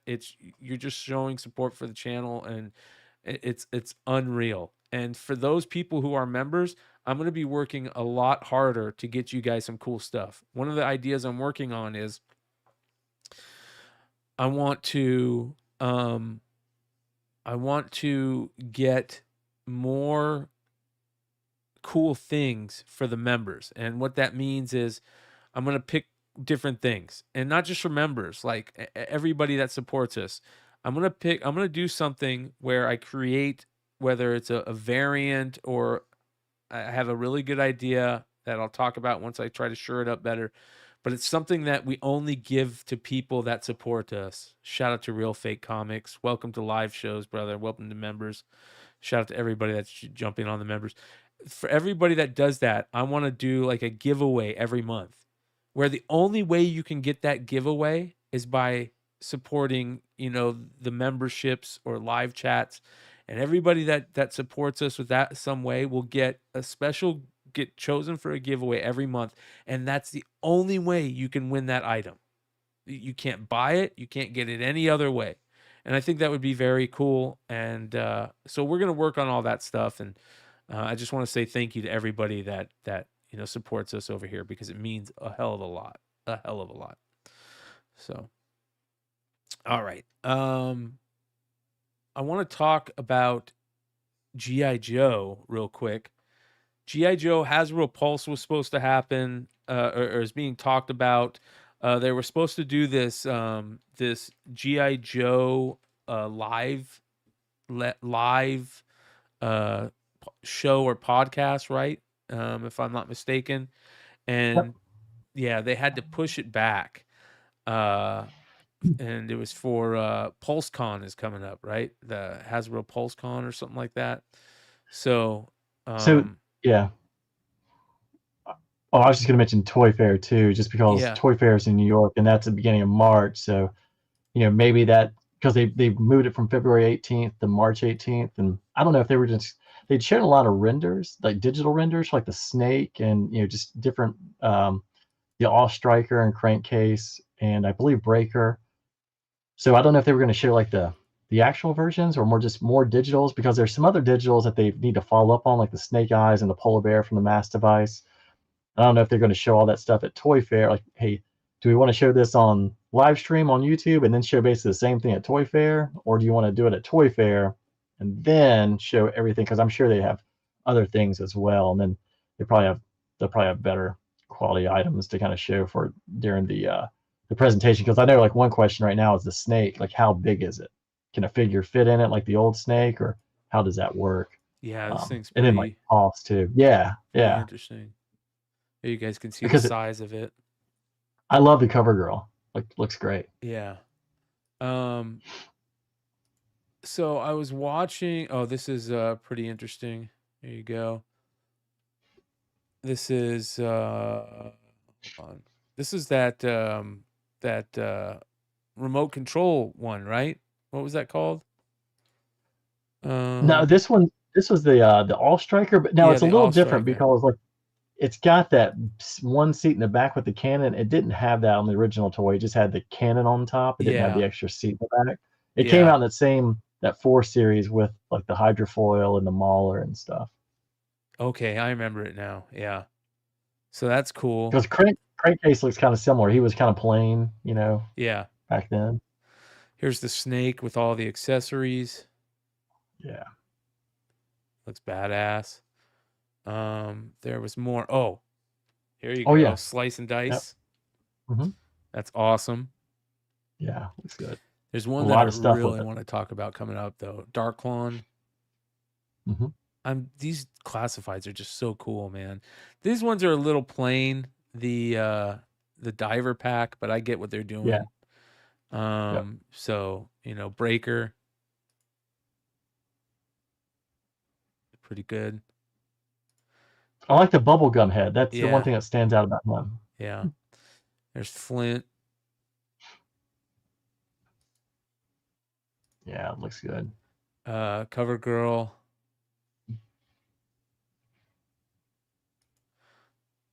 Televiper. I like with him on the cartoon where the words would go across his screen on his vision. They have those on the heads. Yep. That is cool. Yeah. I always like the Televiper from the cartoons. I did too. There is let me see if I can find it. There is leaks. Let's see here if I go, maybe if they have it in news. There is leaks. Did you see this? Hold on here. Let me ask you guys, did you guys have the snake growing up? I never had that, but I remember people, like friends who had it and said it could never stay together that well. I didn't like it. Yeah. It felt clunky to me. All right, hold on here. Who was the guy who used to hypnotize people? What's his name? Crystal Ball. Crystal Ball, thank you. Have you seen the leaked Crystal Ball? I haven't. I heard it's out there, but I've not seen it. Oh, bro, this is awesome. Because I always loved his file card because it said that he was like a seventh son of a seventh son. And then I was like, oh, it's like Iron Maiden. Dude, great. You're going to trip if I can find this.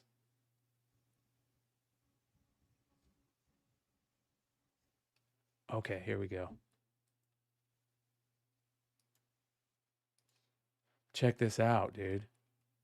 That's him right there. So he comes with this mask that's like this demon. And he comes with a sword that is like the same. So it's like the hypnotizing, like whatever that is that he uses. That's his shield right there, Yeah. And he has a sword that's like that. And it's like that color because, it's like the hypnotizing effect or whatever. But here was the cool part. So when they first showed the Nemesis Enforcer stuff, there was that character in the back. And I didn't realize this, but did you know that Crystal Ball was born in Cobra Law? And it says it on the back of his. Yeah.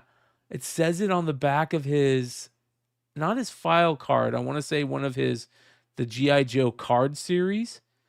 And that is something that they're using. How cool is that? That's Crystal Ball right there in the background of the Nemesis Enforcer. Nobody realized it at the time. I remember when we saw it, I thought it was like the troops, the Cobra Law troops. At first, I thought it was like a version of that. But that's Crystal Ball. He looks badass with that mask. That's cool because, like, a lot of people didn't really like the original figure just because there wasn't too much to it. So, that's one figure you can take a lot of umbrage with and decide, like, hey, let's go a different way. And the one thing with Hasbro, when they do the classified series, there's always a little something in the background that's always an Easter egg.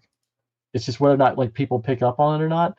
Now, to your point, no one would have ever guessed that was Crystal Ball, but that's really cool that they're making like Cobra Law his backstory.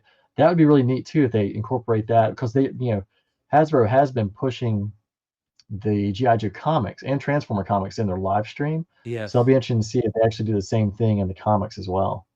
So for everybody that's asking, talking about they don't know who Crystal Ball is, this is Crystal Ball. He was a weird figure at the time because he only came with that little shield that had the lenticular thing on it. But and if anyone still has theirs, man, that thing does not stay on at all. If you can find one where that lenticular sticker stays on, you're doing well. Yeah. Because when they came out with this series, in that fifth series, it was Zoran and Xandar, the Bat, the Cobra Viper, and Mindbender. Wasn't a big series in Serpentor. The next series was a lot different because you had Raptor, you had Crystal Ball, Big Boa, Croc Master, the Techno Viper, and then you had the Cobra Law figures. So it was a really different push when they made that next series. Yeah. So I'm really looking forward to this. But the big news is they're talking about rumored vehicles that we could be seeing. And me and Nate were talking about this backstage. A lot of the talk is, Dreadnought based, because a lot of people are thinking we're going to get a Thunder Machine, which would be awesome. But a lot of people are saying it's going to be it's going to be Joe centric. So people are saying the Mauler, the Mobat, Havoc. But here's the thing that I thought was interesting. When they first started doing Hasbro Pulse, and I got some great information today. A lot of this information that I'm talking about was from the Full Force podcast. Shout out to those guys. They do a good job, a weekly show every week. And the crazy thing about the Hasbro Pulse stuff, or the Haslab stuff, is the fact that they were never going to do planes because they would be too big. They thought it would be too big. And then the Rattler came out, and the Rattler oversold everything. Like, it sold out immediately. It was one of their fastest selling items. So, could you imagine the other? I mean, of course they're going to do a Sky Striker, I imagine, at some point. But could you, like some of the other crazy things, like if they did the black, what is the Black Mamba? What is it called? The Night Raven. The Raven, that's yeah, the Night Raven, yeah. If they did the Night Raven. Yeah, man, that would be amazing. I mean, for people who hang like planes or do like model planes, if you're talking like, the Rattler or the Sky Striker, the Night Raven, a lot of those, people, they don't have to be GI Joe fans. They could be military fans or just kind of anything along those lines. But that Rattler, I bought more of those than I bought any other Haslab. I maxed out on those because the other ones, they go so easily, and you can pre-sell them way, way, way ahead of time. And Wild Weasel, like everyone is going to want that figure. There's an extra Baroness figure. That one just seemed like a no-brainer. I mean, people who grew up loving the Rattler, like if they didn't see that, and the good part is for space-wise, those the wings on the plane actually fold up, so it won't take up as much room. Yeah. But I think you're right. They're going to make those. Brian, here's the thing. Can you imagine putting this thing right here on a classified size? Oh, bro. It had to fit on your driveway. I mean, like, it'd be like 28 feet long. Yeah, dude, that would be unreal, dude. But if they did make some kind of base, I think that would be neat. Well, wasn't there talk about them doing the platform? The water platform? Yeah.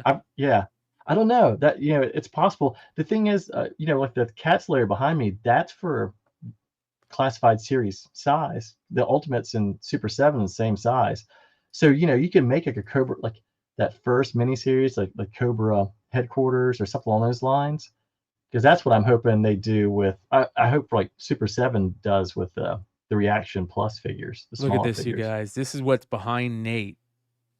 He got the the Cat's Lair all set up behind him. Look at that thing. That looks so good. It's great, and like the heart, like the insignia in the middle lights up, and so do the eyes. Oh. And if you open the back, it's just like Snake Mountain or Castle Grayskull. It folds out, and it's the mountains. Like if you're looking at it, the way it's wedged into the mountains in the cartoon. Oh. And it comes out. It's basically like 3 feet tall by 3 feet tall. And I mean, there was a lot of moving things around to get that to squeeze in. I bet. Look at that. That looks so good. I bet you and your boy had fun putting all these characters on, and you know what I mean? Did he help you with that? Yeah. He won't mess with it too much, but he likes to come in and just looks. Like he's actually incredibly, for a little kid, like he doesn't touch anything. He'll come and just look, and he'll ask if he can touch something. Like that's great. I'm always amazed. Yeah.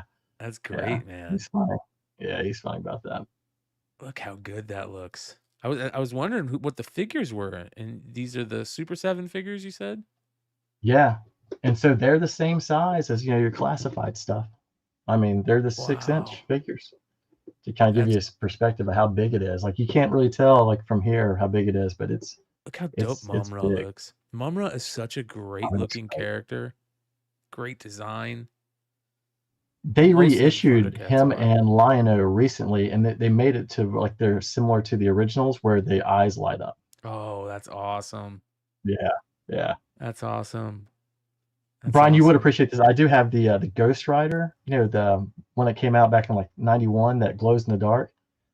And I came in one day and literally, because I wanted to see just with the lights on, but they had the Ghost Rider right here, and all I saw was a skull just staring at me. And still works. Still works. That's awesome, dude.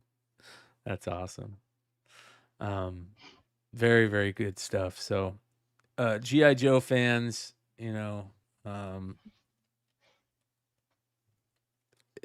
I wasn't a big fan of Classified at first, and I've totally fallen in love with them. There's no way I can collect them like I collected GI Joe and a kid because they're just too big and it's hard to. I want to display shit, and it's. I mean, I'll be setting up stuff like Nate behind me in no time if that happens. You know what I mean?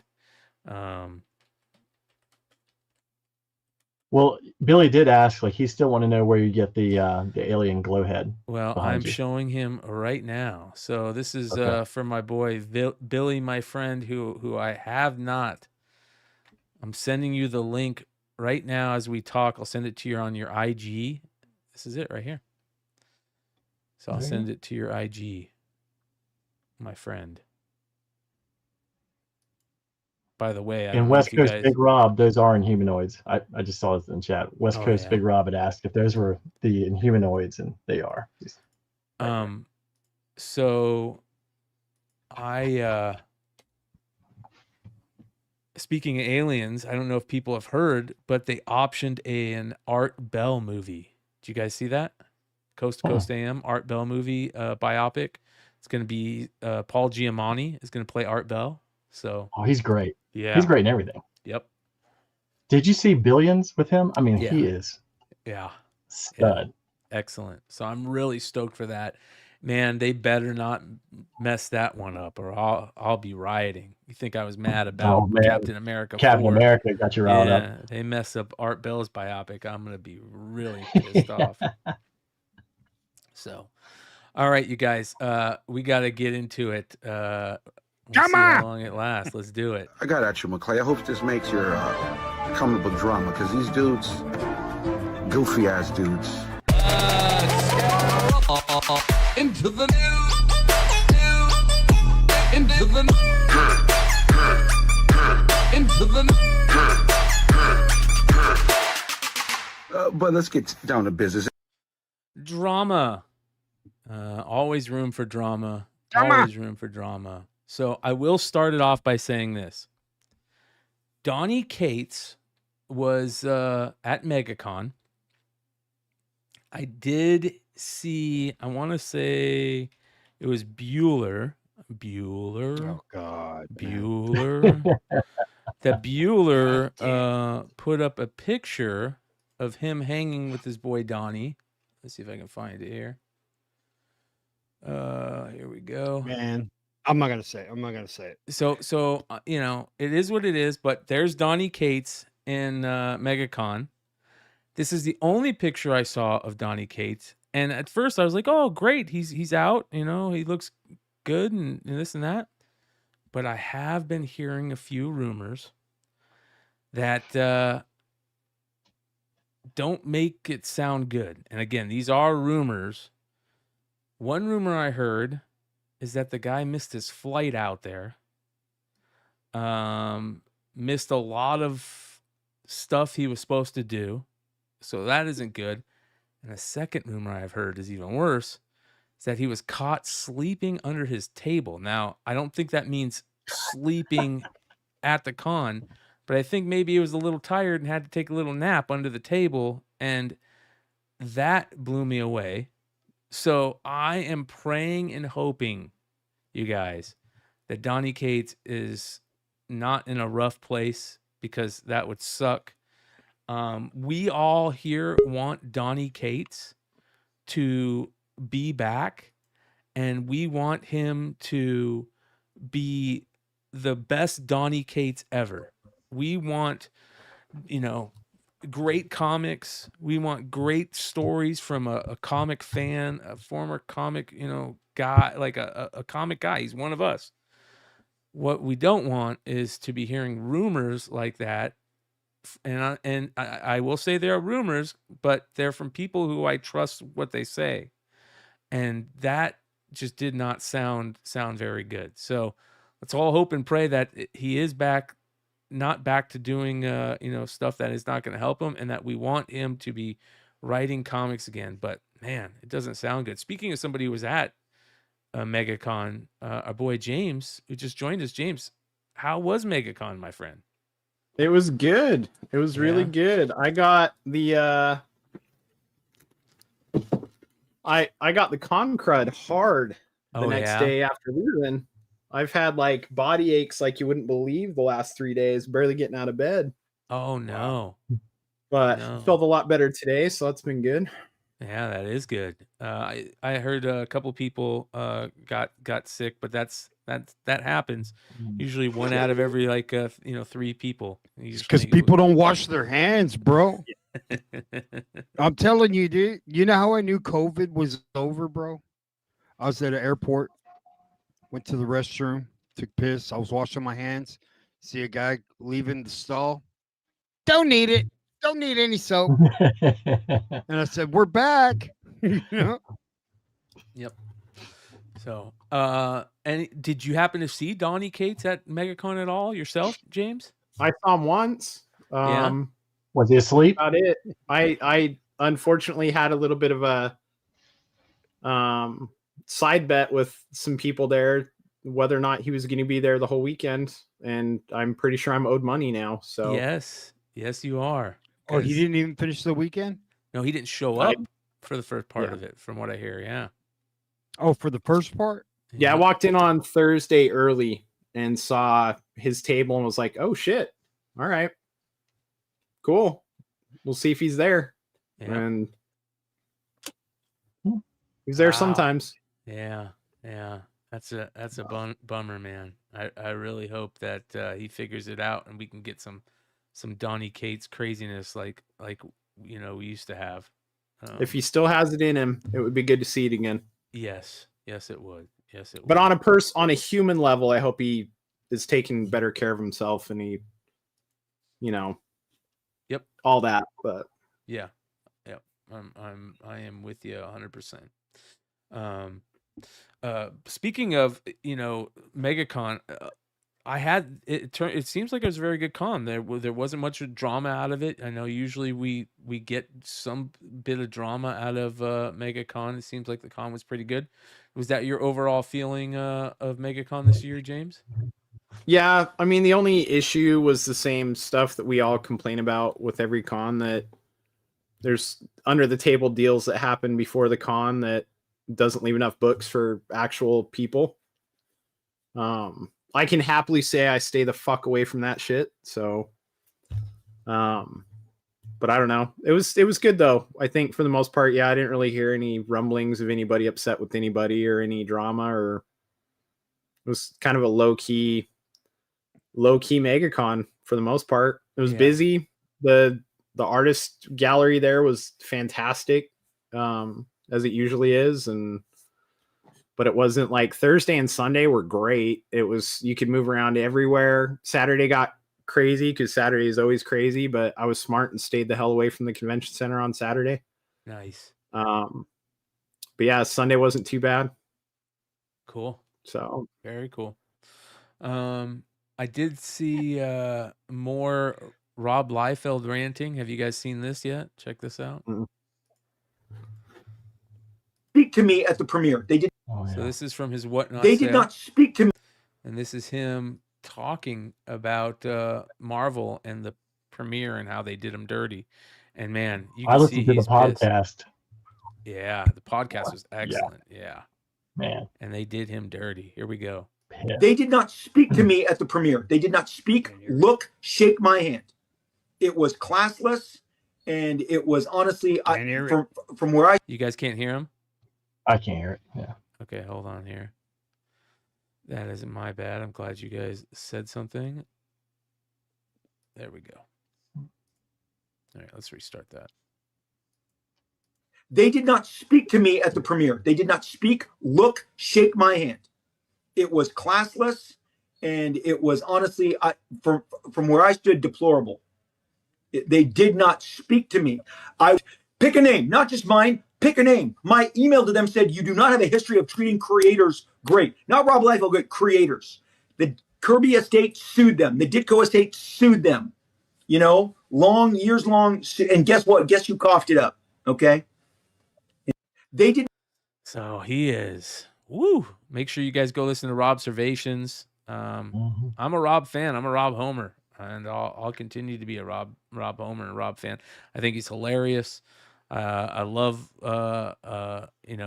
his love for comics. I love his knowledge of the history of comics.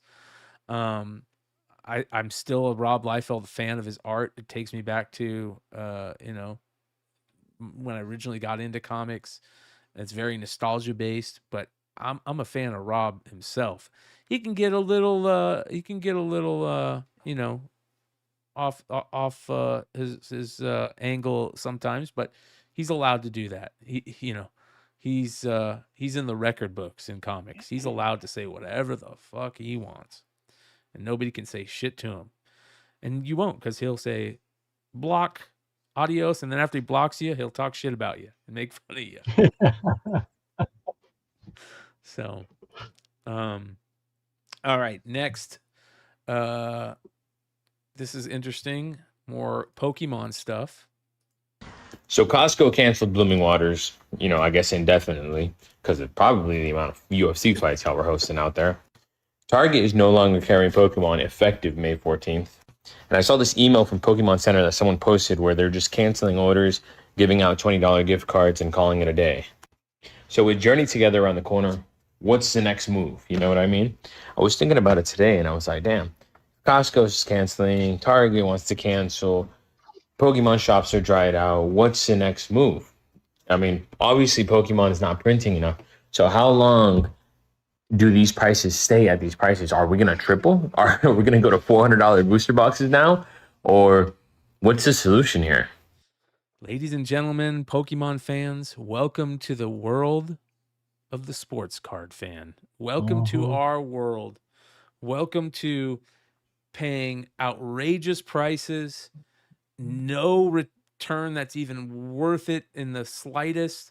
Top Series 1 came out this week. They look terrible, in my opinion. Nate, you said you opened a few boxes. Did you open both of them or just one of them? What'd you open? So it's kind of Valentine's Day. We got Alex Pokemon cards, and I got Anna a box of cards, and I opened a box of cards. So, and the reason we got the cards was because there was a discount for Valentine's Day of 15% on the boxes. So, Where did you go? That shop we went to, where it's like chill. It's got a table and you just open cards. That's exactly it. Yep, that's a badass store, man. So, here's what's interesting. We were talking backstage about Topps 1, Nate, me and you, Nate, and we were talking about how they've gotten so expensive that it's almost impossible to buy Topps baseball at a card store anymore because it's not worth it. You're going to pay more than you would on Topps site with the free shipping, and it's just not worth it. Like, they're killing their own yeah, community. These for example, the hobby boxes they had, I want to say they were $115, and the jumbo boxes were $215. So if they hadn't had the discount, I wouldn't have gotten them because, again, Joe, I was telling Bryan this. I've asked them before if they'll match what Topps has on their site or Fanatics, and they say no. And to me, I'm just like, I can't believe you won't. Like, why would I buy them from you if I can just get them cheaper direct from Topps or Fanatics, and I get free shipping? And then for example, American Express usually has like offers on Fanatics, so if you spend maybe like $100 like twice or $50 twice, they'll give you an extra, they'll give you $40. So they're just like little things. And I don't, basically, honestly, the regular series and Heritage are the only ones that are anywhere near affordable. because everything else is just priced out of pretty much everyone's range except for, I guess, breakers or people only going to breaks. Yeah.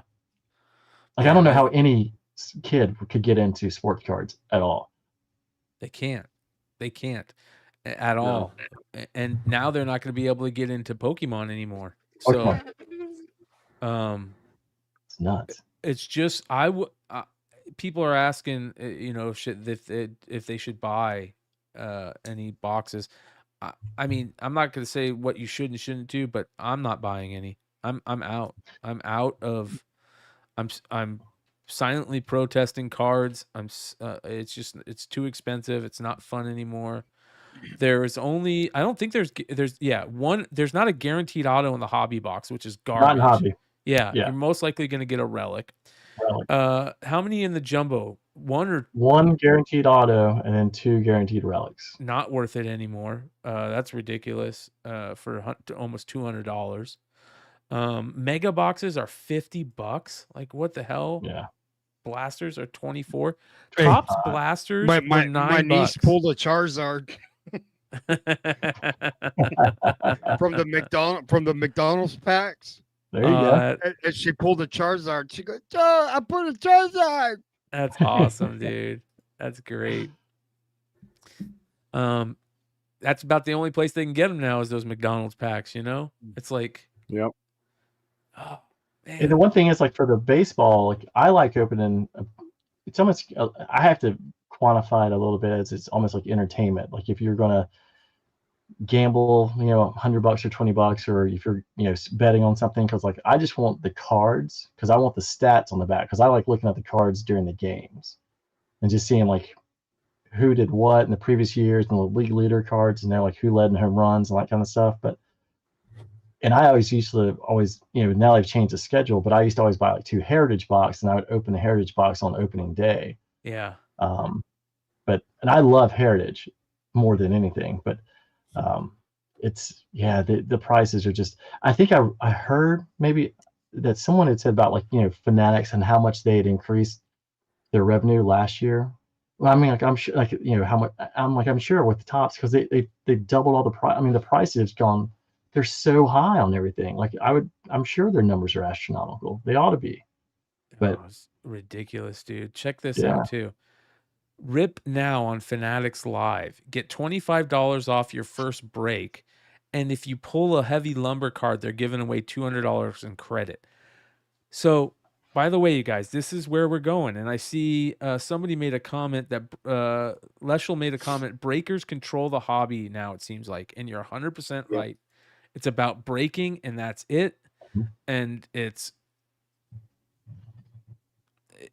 not good for the hobby. It is not good for I thought it was going to be a good thing for the hobby, and it's turned the hobby into it's pushing everybody out that are like Nate, that would buy cards for the base cards. People are not even, they're throwing away base cards. I was guilty of this.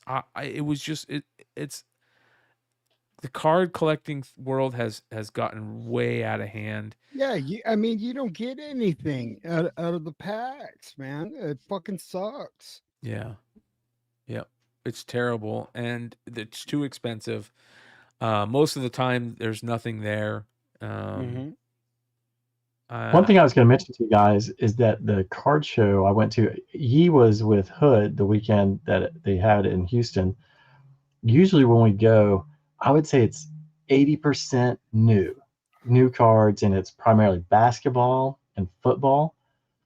And then you'd have baseball. Like this time it was almost completely flipped, where it was like 70% so Costco baseball.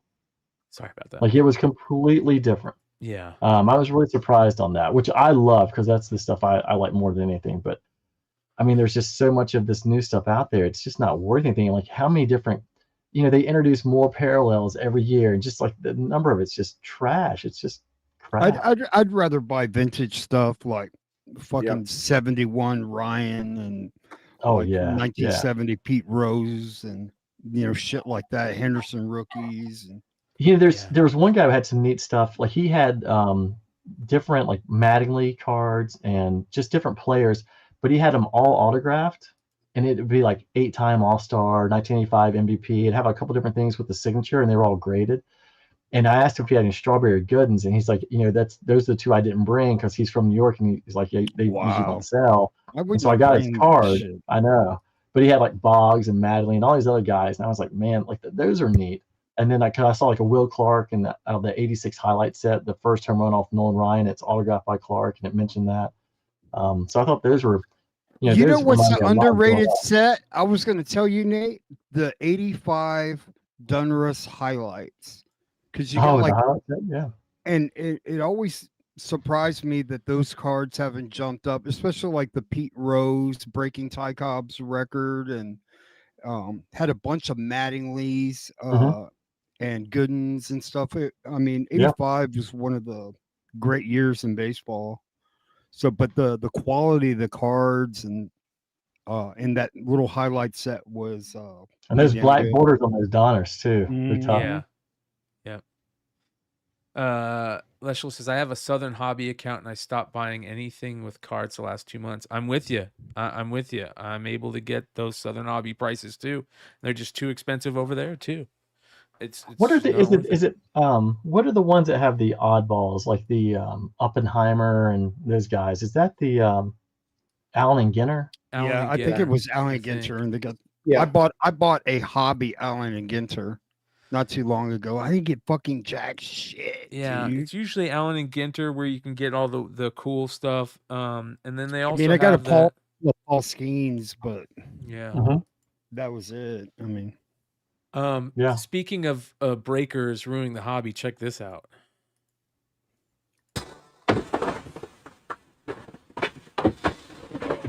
Hell. What the fuck? It looks like my mother-in-law's house, dude.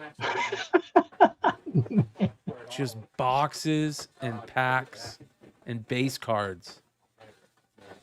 We're almost there. Oh my.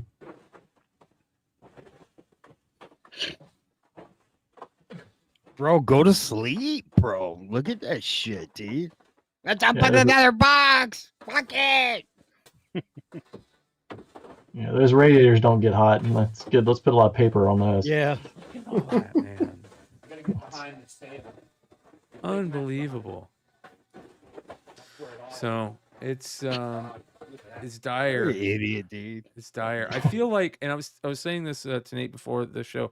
I feel like ever since the Diamond fallout, feels like a lot of the collecting world has just been negative. The comic world industry is becoming, getting all these dominoes dropping. The card world is super negative. The movie, I mean, I'm on the I guess a lot of people are saying they like Captain America, but I thought it was terrible. Movies have just been bad. It's just all feels really bad lately, and I felt like we were at a high note. I still feel like there's some good things. I mean, I like that the resurgence in good, GI Joe, Transformers, good comics, but they're few and far between. So I'm like this on a monthly basis. I'm up and down, up and down. Right now, I'm definitely down. But plus, like, the Super Bowl sucked. Like, basketball's sucking right now. Like, yeah, basketball's terrible. Did you see this? PSA is changing their centering for a PSA 10. Their centering standards. Yep.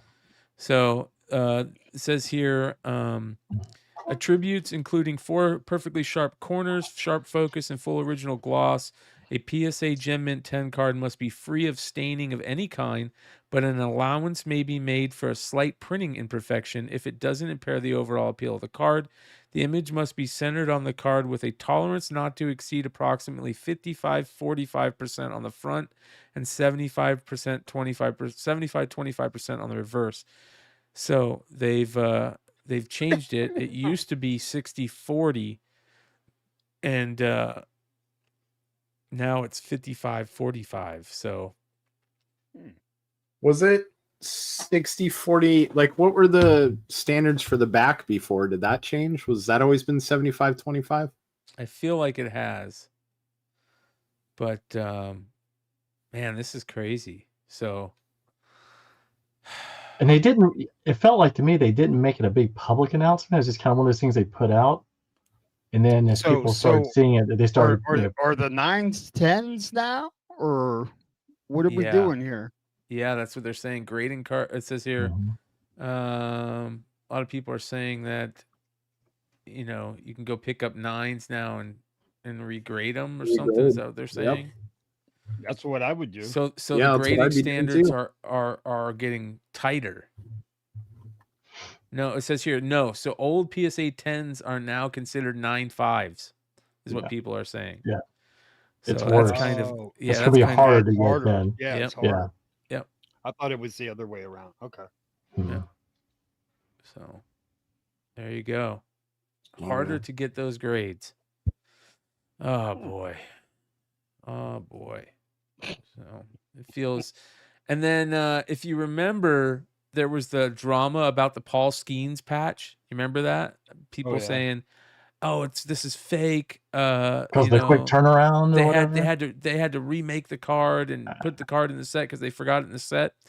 Well, listen to this. I haven't heard the full thing about it, but this is from Blez, the poker player, on his breaking show. Check this out.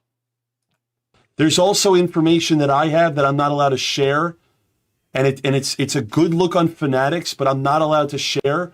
There was other outside factors that affected why it went down the way it did, and I don't want to relive what happened, but we all know what happened in LA this year, okay? And the guy was from LA, so just put 2 and 2 together.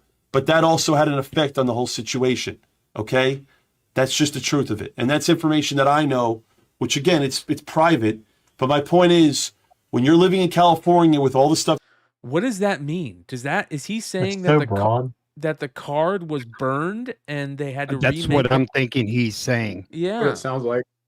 Like that. What the hell? Are you saying? So is he saying that the kid pulled it, it was in a pack, and then it got burned in a fire, and then they remade it for him?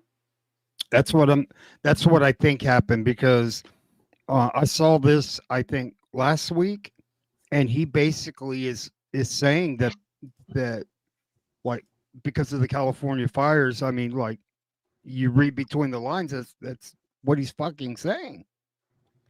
Wow. So then that means that the patch on there isn't a real game worn first MLB game patch.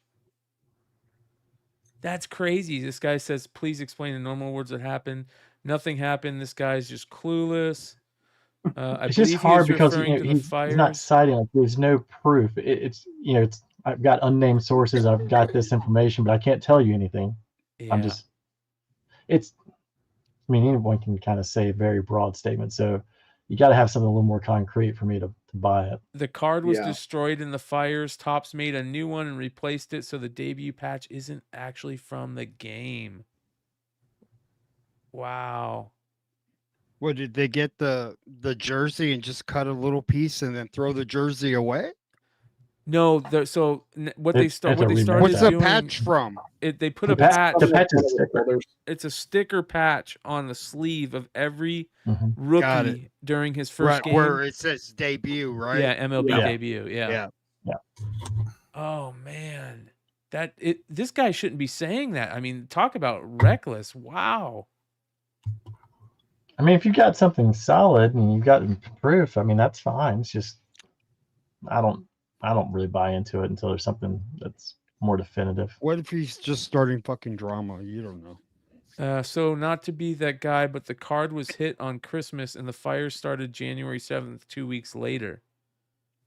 So I think what he's trying to say is he got the card, they sent it to him, it got burnt in the fires, and then so they made a new one for him. Like, it just, I want to find out more about this now, just because it's got me like, what the hell? And what an idiot for even saying anything about it. I don't know. Well, man. If he didn't say it, somebody probably else would have, Yeah. All right. This is more shitty theft in our industry. Here we go. This is from Impact Sports Cards. It says it's extremely unfortunate that people need to steal. We were robbed around 7 a.m. this morning. A significant portion of our graded TCG and sports cards were stolen. We also lost a substantial amount of product, sealed memorabilia. We are working to post all the PSA and other graded certification numbers in case someone tries to sell them to you. So just more and more theft. This is in Colorado Springs, which is a bummer. Small store it looks like, and that is a bummer. Sorry for that's a bummer. Can I be honest? If I owned a comic shop or a card store and I got robbed, my first statement would be, unfortunately, although many of you suggested it, we do not have history of any of the certification numbers. I wouldn't be telling people that we're keeping an eye out for great point. How easy is it to crack shit and regrade it? Yep. I'd be like, yeah, unfortunately, guys, we don't have a history. We don't have any record of any of that shit. Yep. And then just makes total sense. You know, and unfortunately, whoever took them is going to die. Unfortunately. Oh my gosh, dude! I hope that y'all put a bounty on your head. Yeah, like you kill this guy, I'll give you a nanosecond year. PSA 9 for his head, for his fucking head, bro. Yeah, I'd be pissed, dude. I'd be losing it everywhere. Hey, how much for that shoplifter's hand? Right, certified. So it's like in the case. Yeah. With the cards in it. Speaking of parallels that you were talking about, Nate, Panini Prism Basketball, 81 parallels in Prism Basketball. 81 parallels. Yeah. I like the Duncan. Yeah, the basketball one. Yeah. Yeah, I like that one too. But man, that's crazy. Look at all these. I bet you that first Luka Laker card is going to be 3 different one-on-ones. 3 different one-on-ones. Man. What a waste. And then finally, speaking about sports card investor, let me show you guys this. Anatomy of a flip-flopping cow. Yeah, Boston Card Hunter is letting Jeff Wilson have it. Listen to this. What happened? Let's break down the anatomy of a flip-flopping cow. Backyard goes off the rails and Jeff gives us this flimsy response. Is this really all the self-proclaimed god of sports cards can give us? So I do an 80,000 view video calling his ass out. A few hours later, new tweet. Starting to care. I get it, man. So he called out Jeff Wilson for not saying anything, and Jeff responded to him saying, I personally think Whatnot should suspend them, especially since an owner of Backyard Breaks is one of who made the comments. I have shared my thoughts with Whatnot. I get it, man. You have a 6-figure contract with Whatnot, and it can be really scary to take a stand sometimes. But it would have been nice to see you mad for real, just one time. You know, like with the Wemby jersey. And this parent is ruining it for all the other kids out there. He is mad because a kid won the jersey. Is this real? I don't remember this. And this is what made me want to put this in the thing. Is him being mad because a kid won the jersey and he's mad about it? Like, what?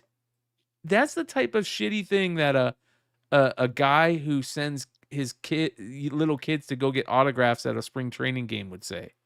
You know what I mean? Like, what the hell? Jeff Wilson's unlikable. This guy's fake, bro. Yeah, he's like, you know how he is already, dude. He's like, unlikable. He's unlikable. Yeah, like when he first came out with the app, you know, it was cool. You thought he was cool, but then like when he got exposed, I mean, okay, he's mad because his dad shit. put the jersey up for sale on Golden Auction. Really? Is that I feel why like all these guys, I know I mentioned before, like with King Golden, like when you watch that series, like the way that this guy comes across, the way that Golden comes across, they all come across as just cheese dicks. That's it. Yeah. I saw Golden with a, well, okay, if he's mad about it, for that makes me change my feeling, but I still think he's unlikable. All right, here we go. No real risk for you to be mad here, though. I get it. If Jeff was an effective leader, he would have rallied the others and done a one-day boycott or whatnot to force their hand. But he's got no balls and cares way more about money and flash, just like whatnot. Oh, finally, when it was all safe and sound, he got really mad. Don't worry. Both Jeff and whatnot want this to blow over. Are you guys gonna let it? So here's the thing, and we said this when we first talked about it. I don't think this is what it has anything to do with whatnot. I mean, the guy said something stupid. The guy should be the one taking the heat. It shouldn't be whatnot.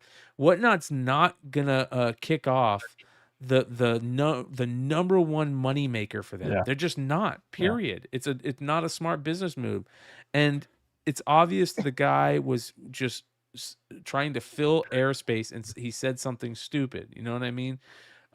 People say stuff stupid all the time, and they swing and they miss on a joke. We talked about, I think not too long ago, I don't even know if we talked about it, but this is going to take me into another interesting part that I'm sure everybody's waiting to hear on Drama Alert, that I don't know if I'm necessarily going to get into really deep, but not too long ago, there was a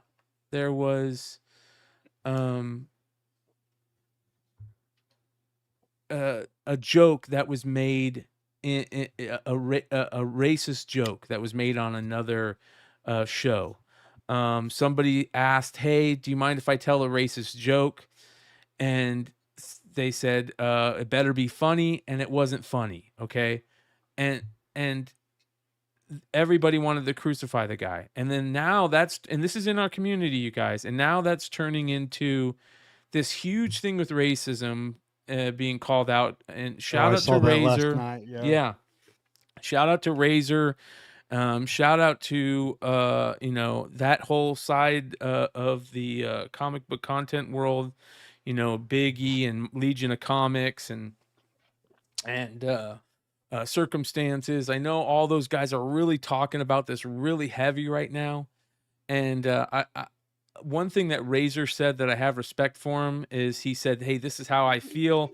And you could tell it really affected him in a way where like he got emotional about it.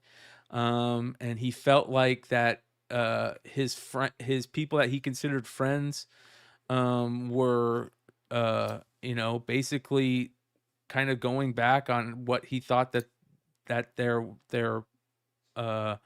initial, what they said they were going to do with him. Basically what happened, you guys, is you guys remember the whole Taco Bell joke incident from the guy who put on the comic book community awards. He made that Taco Bell joke. It was in poor taste. It was just meant to hurt Razor. Razor came out and said, "This guy's a racist. I'm not going to mess with him." And he had people who were friends of the guy reach out back to Razor, say, "Hey, we agree with you. Behind the scenes, we're not going to mess with him either." And Razor saw those guys on a panel with that same guy on a show, and Razor jumped up on the panel and said, "Hey, this is bullshit. You guys said that you weren't going to fuck with this guy, the guy who Razor thinks he's a racist." And they were on a panel with him, and it's just blown up into this whole thing. And it is very interesting, and I don't know how it's all going to end. But the bottom line is, man, is that drama and any community and how people feel about shots being taken at them is always going to be different than if you had the shots taken at you. And I always say that it all changes. You can be for the fuck shit, you can be not for the fuck shit, you can be for the drama, you can be not for the drama, but as soon as that shit happens to you and you get the drama is about you, or somebody's taking shots at you and you feel wrong, it changes everything. It changes everything. So I'm just going to say that racism is stupid. It's cheesy. I think that we're living in a world where sometimes that you got to be careful about the swings and the misses that you're going to take. But at the same time, you know, people are going to make jokes that doesn't make them racist. And I think that we have to keep an eye on the people that do that and say, okay, is their actions going to continue? Are they going to continue to show me signs that I don't trust them? I don't like them. You know, one of the big signs in this whole debacle that I saw was the whole time Razor jumped on this panel to say how angry he was about the guy. The guy did not say a single word. He just sat there and watched. He didn't say a single word. He should have stopped everybody and said, hey, Razor, you know what? You're right. I never apologized to you. I'm sorry, brother. I shouldn't have said anything, or I shouldn't have said what I said. He should have apologized, Razor, at that moment. And also, I'll say some of those guys on that show should have stopped everything and said, hold on, Bryan, what are your thoughts on Razor right now? And you should have called out Bryan to say, hey, you should be apologizing for this, and this all ends it. I think Razor he felt very emotional about it because it hit him in a major way. And again, that all changes when you feel that way. So I'm just going to say that racism sucks. Real racism really sucks. And, you know, but the bottom line is when it's all involves you and you get called out for something, you're going to feel totally different on it than just saying, oh, this is my opinion on something. So it is what it is. Shout out to Razor. All right, ladies and gentlemen, I think that is our drama this week. And Hood, we'll see you soon, my brother. Thanks, guys. Real Fake Comics. Just send it to Bryan. Let's see what he says on the blow book for next week. Yeah, send it to me. Definitely send it to me. We'll definitely talk about that. I'll see you. See you, brother. Later, brother. Much love, Hood. Let's let our boy Diamond Dave bring us back in. Why don't we? Can you hear me out there? Hey man, don't be squirting water at me. I'm gonna fuck your girlfriend, pal.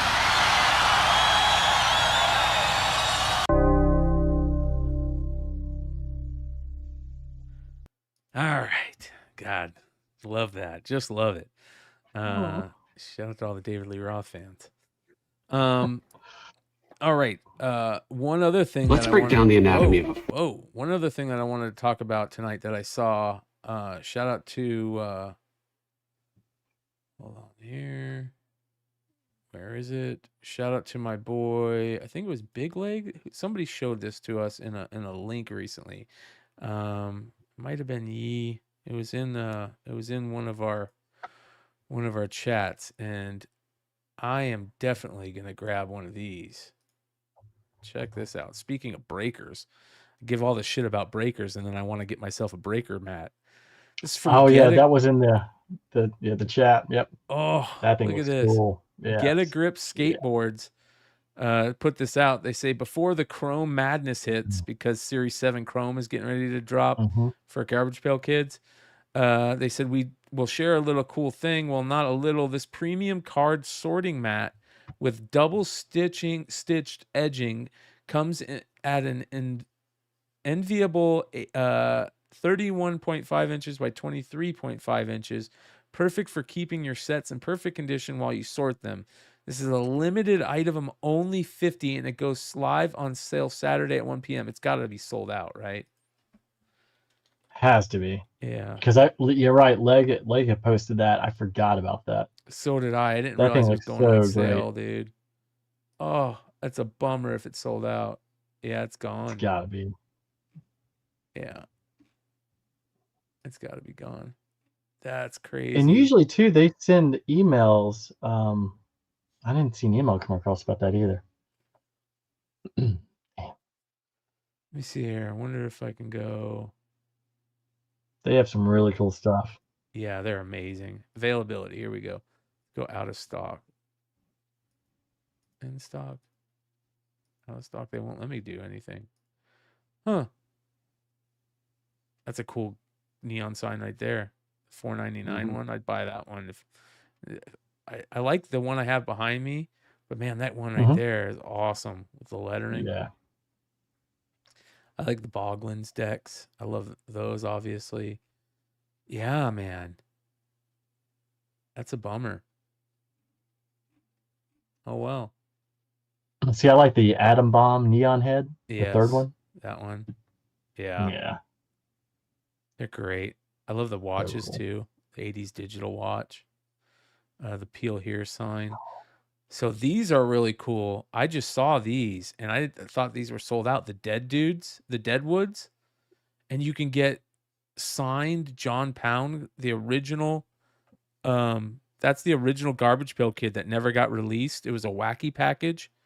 And they said instead of releasing it, John Pound made it. Instead of releasing it, they just made Garbage Pail Kids instead. And look, they reprinted this for Deadwoods, and you can get signed John Pound versions of them. Boy, if you hit on one of those. Oh, yeah.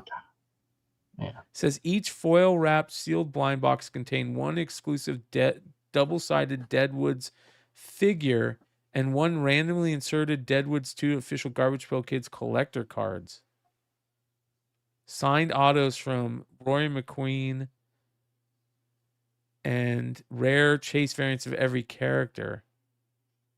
Wow. That's crazy. I might have to find that John Pound. There's one on eBay. Speaking of that, there's one on eBay. Look at this. Is this the original art? Because I know which one you're talking about. If it's okay. No, but look at this. Signed Atom Bombs by John Pound. Signed Nasty Nicks. How smart is that to get John Pound to sign these? All right, hold on here. Look at that. A 1-on-1 super factor of New Wave Dave. Wow. So when I did that blind pull on the skateboard, the Halloween skateboard, and got Nasty Nick, it came with a John Pound autograph card to 75. I remember, dude. I'm so jealous of that, bro. I flipped it. Yeah, I flipped know. it after that. I have a John Pound signed card from the first Chrome series. It's the Gorilla one. Look at that Atom Bomb one, though, right there. $2,000. I mean, that one's great, too. This is the stuff where I would buy so many of these. Here's a San Diego Comic-Con exclusive signed by John Pound. There's the Nasty Nick signed by John Pound. There we go. Original art right there. Yeah. I've always kind of keep seeing that. $35,000. It's crazy, but I remember that card clear as day. Yep. John Pound. Look at that. 1986 Series 5, Toothy Rooty and Dental Flossie. That's amazing. Well, speaking original art, we were talking about this today. So this is very interesting. GI Joe Special #1. If you guys remember GI Joe Special #1, you can see it behind me. It is the Snake Eyes Todd McFarlane homage cover of Spider-Man #1, the Torment series. The story about that book is for G.I. Joe, was it number 20, number 60? Which was the original, Nate? In the first series? Yeah. That McFarlane was supposed to do. 61? Yeah, it's around that because it's the one with Zanzibar and Hawk on the cover. Yeah. I think it's 60 or 61. McFarlane was supposed to do the interiors for it. But for some reason, after he did the interiors, they scrapped them and had another artist do it. And that's what they put out. So when they did G.I. Joe Special #1, after the end of the G.I. Joe Marvel series at 155, they did G.I. Joe Special #1. It was reprinting the original McFarlane artwork from that they scrapped with a new cover. So Nate says to me, this page showed up on eBay. It's page 1, G.I. Joe Special #1, page 17, the car chase page. It's kind of a shitty page, but it is the original art. And is this McFarlane? Yeah, because you can go down and see Snow Job, and you can tell like the face. Oh yeah. Yeah. Because there's one cover, around that series where you see Snow Job shot, and they're over in Europe, and so I'm like, would have been that piece, but it's just the problem is you're primarily just getting cards. Like it doesn't feel like a GI Joe page. Yeah. Because you really don't see the Todd McFarlane and Mark Nelson art. That's amazing, man. But it's just not a good GI Joe page. Yeah. Yeah. And James, I was telling Bryan, I remember seeing this page. It went for sale like 2 years ago, the same page, and it was basically closed like the same price. I think they didn't start as high, and I think it closed around like 1,200, 1,400. Yeah. So it's like one of those things where you can say you have McFarlane, you can say it's a GI Joe, but it just doesn't have that catch to it. It doesn't have like, man, that's it. Yeah, exactly. A lot of people forget that with the art. Like, a lot of it's the content of the page you're buying. Covers always go for a lot because they're covers, but interiors, like you'd have a page 3 that goes for $15,000 and a page 4 that goes for $500. Yeah, it really is. Content is everything for original art. I believe it, because this is like 2 of my favorites, and I'm just like, it just doesn't. Yeah, if it was a better page, that would be insane. Awesome. I love the history of it, though. The fact that they scrapped it, and then when McFarlane got big, they said, okay, we're going to put it out as a special now, the original. Like, why? The history that they scrapped it, originally, blows me away. I want to talk to McFarlane at some point and hopefully ask him about that. Like, what happened? Why did they scrap it? What did they tell you? Because there's rumors that they didn't like his art, but I mean, this looked gorgeous. That's not bad. It's really good. Not at all. So, but look at that. The Karush. Look, I love comic book art. It's just, there's something about panels and the sound, the words, the sounds, and yeah, man, crazy stuff. But James Sean, what do you got? Let me see. What do you got there? Covers that I bought at Megacon. Let me see. Oh yeah. Ooh. It's for a new Garrett Gunn book that's coming out, and then this one's for Death Cannon. Wow. Man, those look great. And I bought 2 other covers from him, but I'm grabbing them from him in Chicago at C2E2. That's awesome. When is that? In like 2 months. Yeah. Yep. Yeah. Do they have that and then like the National? Or maybe the National's in Cleveland this year. But I mean, even when it's in Chicago, I guess they would have to be not too far apart. I guess maybe a month or 2.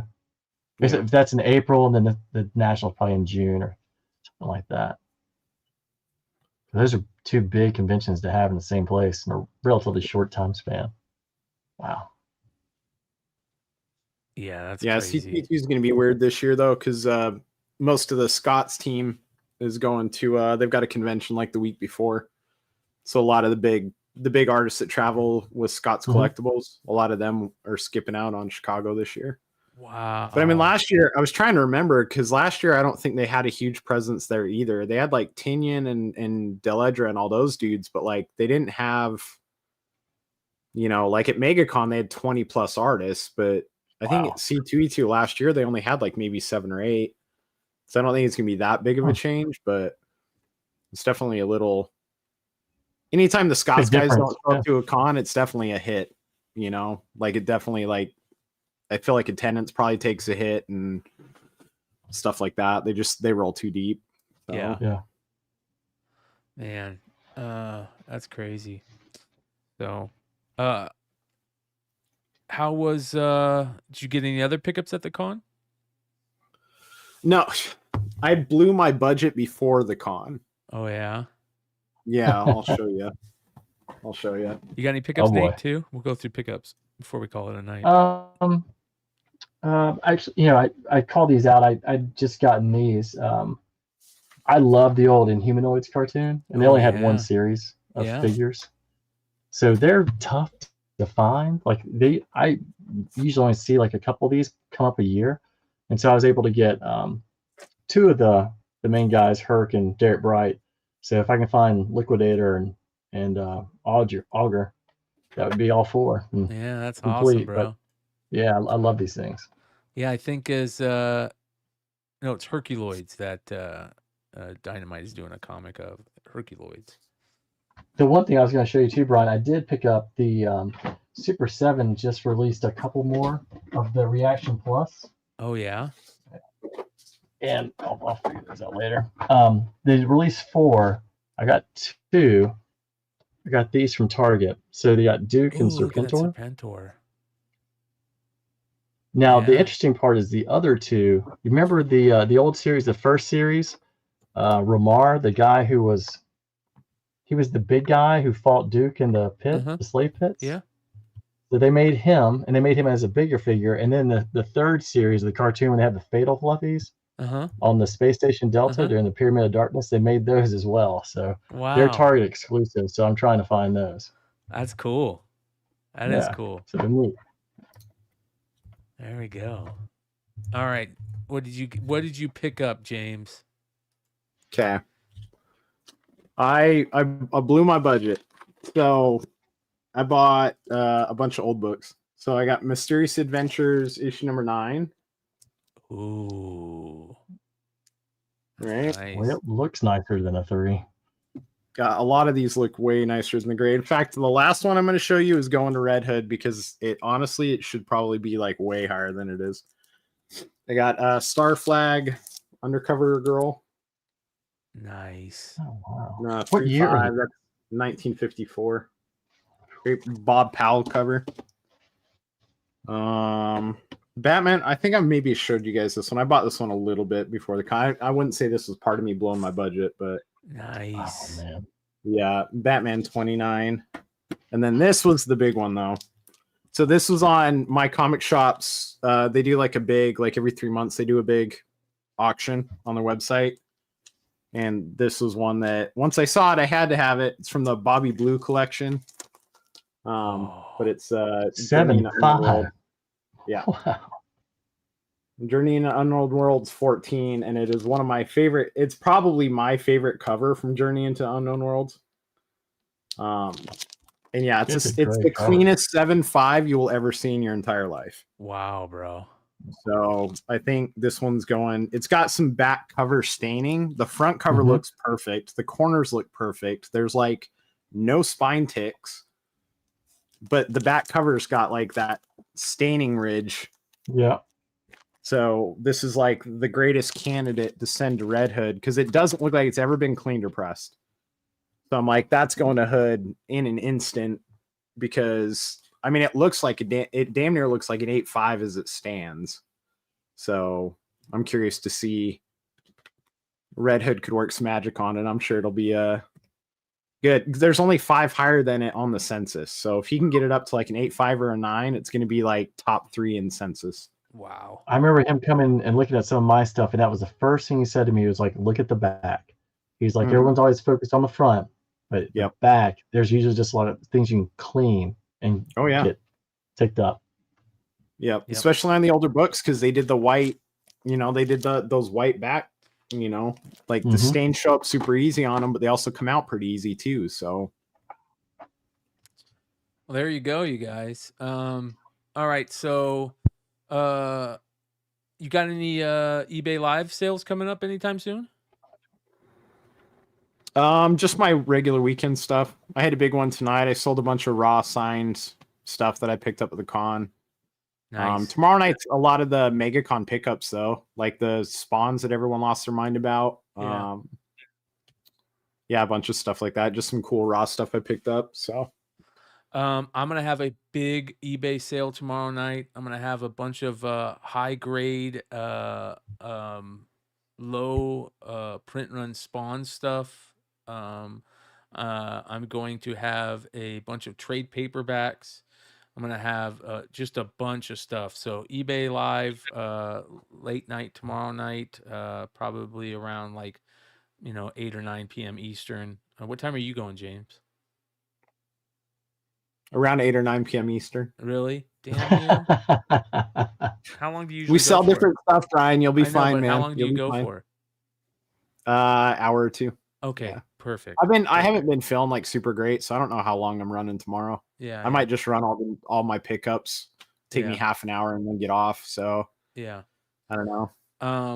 I'm trying to figure out, a good lane over there when my homies aren't going. I'm gonna try and figure that out. But I think Sunday nights are the night, or Sunday day. We'll figure it out. But Mondays are good day. too, Brian. Like honestly, don't sleep on Mondays on eBay. A lot of sellers don't do them.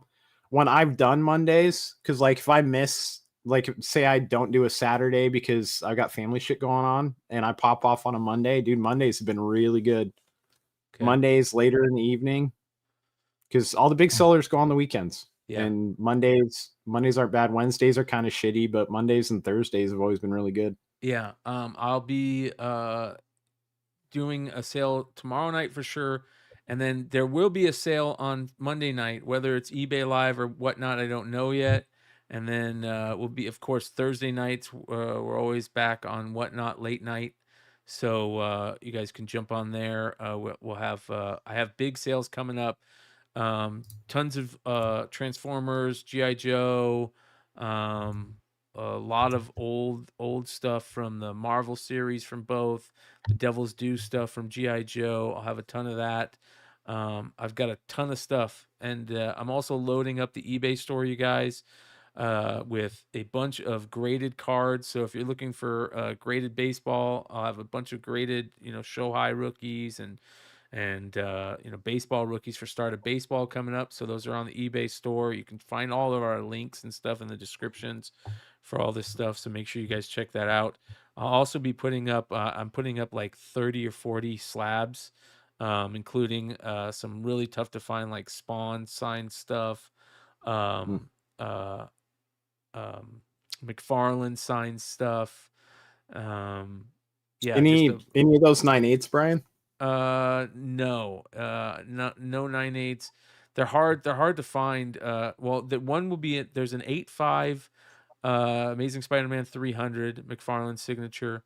There is a I want to say it's an 8.0, but it's never been pressed, and it's the McFarlane Spawn black and white variant of the Torment, the first Spider-Man, but it's Spawn instead of Spider-Man. Yeah, that's a crazy rare ghost. It's signed by McFarlane. So that'll be up. I've got some really rare stuff. Coheed and Cambria books, really rare. I've got probably the highest. I got to check. It might be the highest graded, and it's signed. Coheed and Cambria, their first comic, not the Evil Inc. one, but the one that they put out themselves at their concerts. They're very, very rare. So that's going to be up. And then, a lot of rare stuff. Rare shirts. If you're an Eagles fan, I'll have some cool Eagles, old school Eagles Super Bowl shirts from 1980.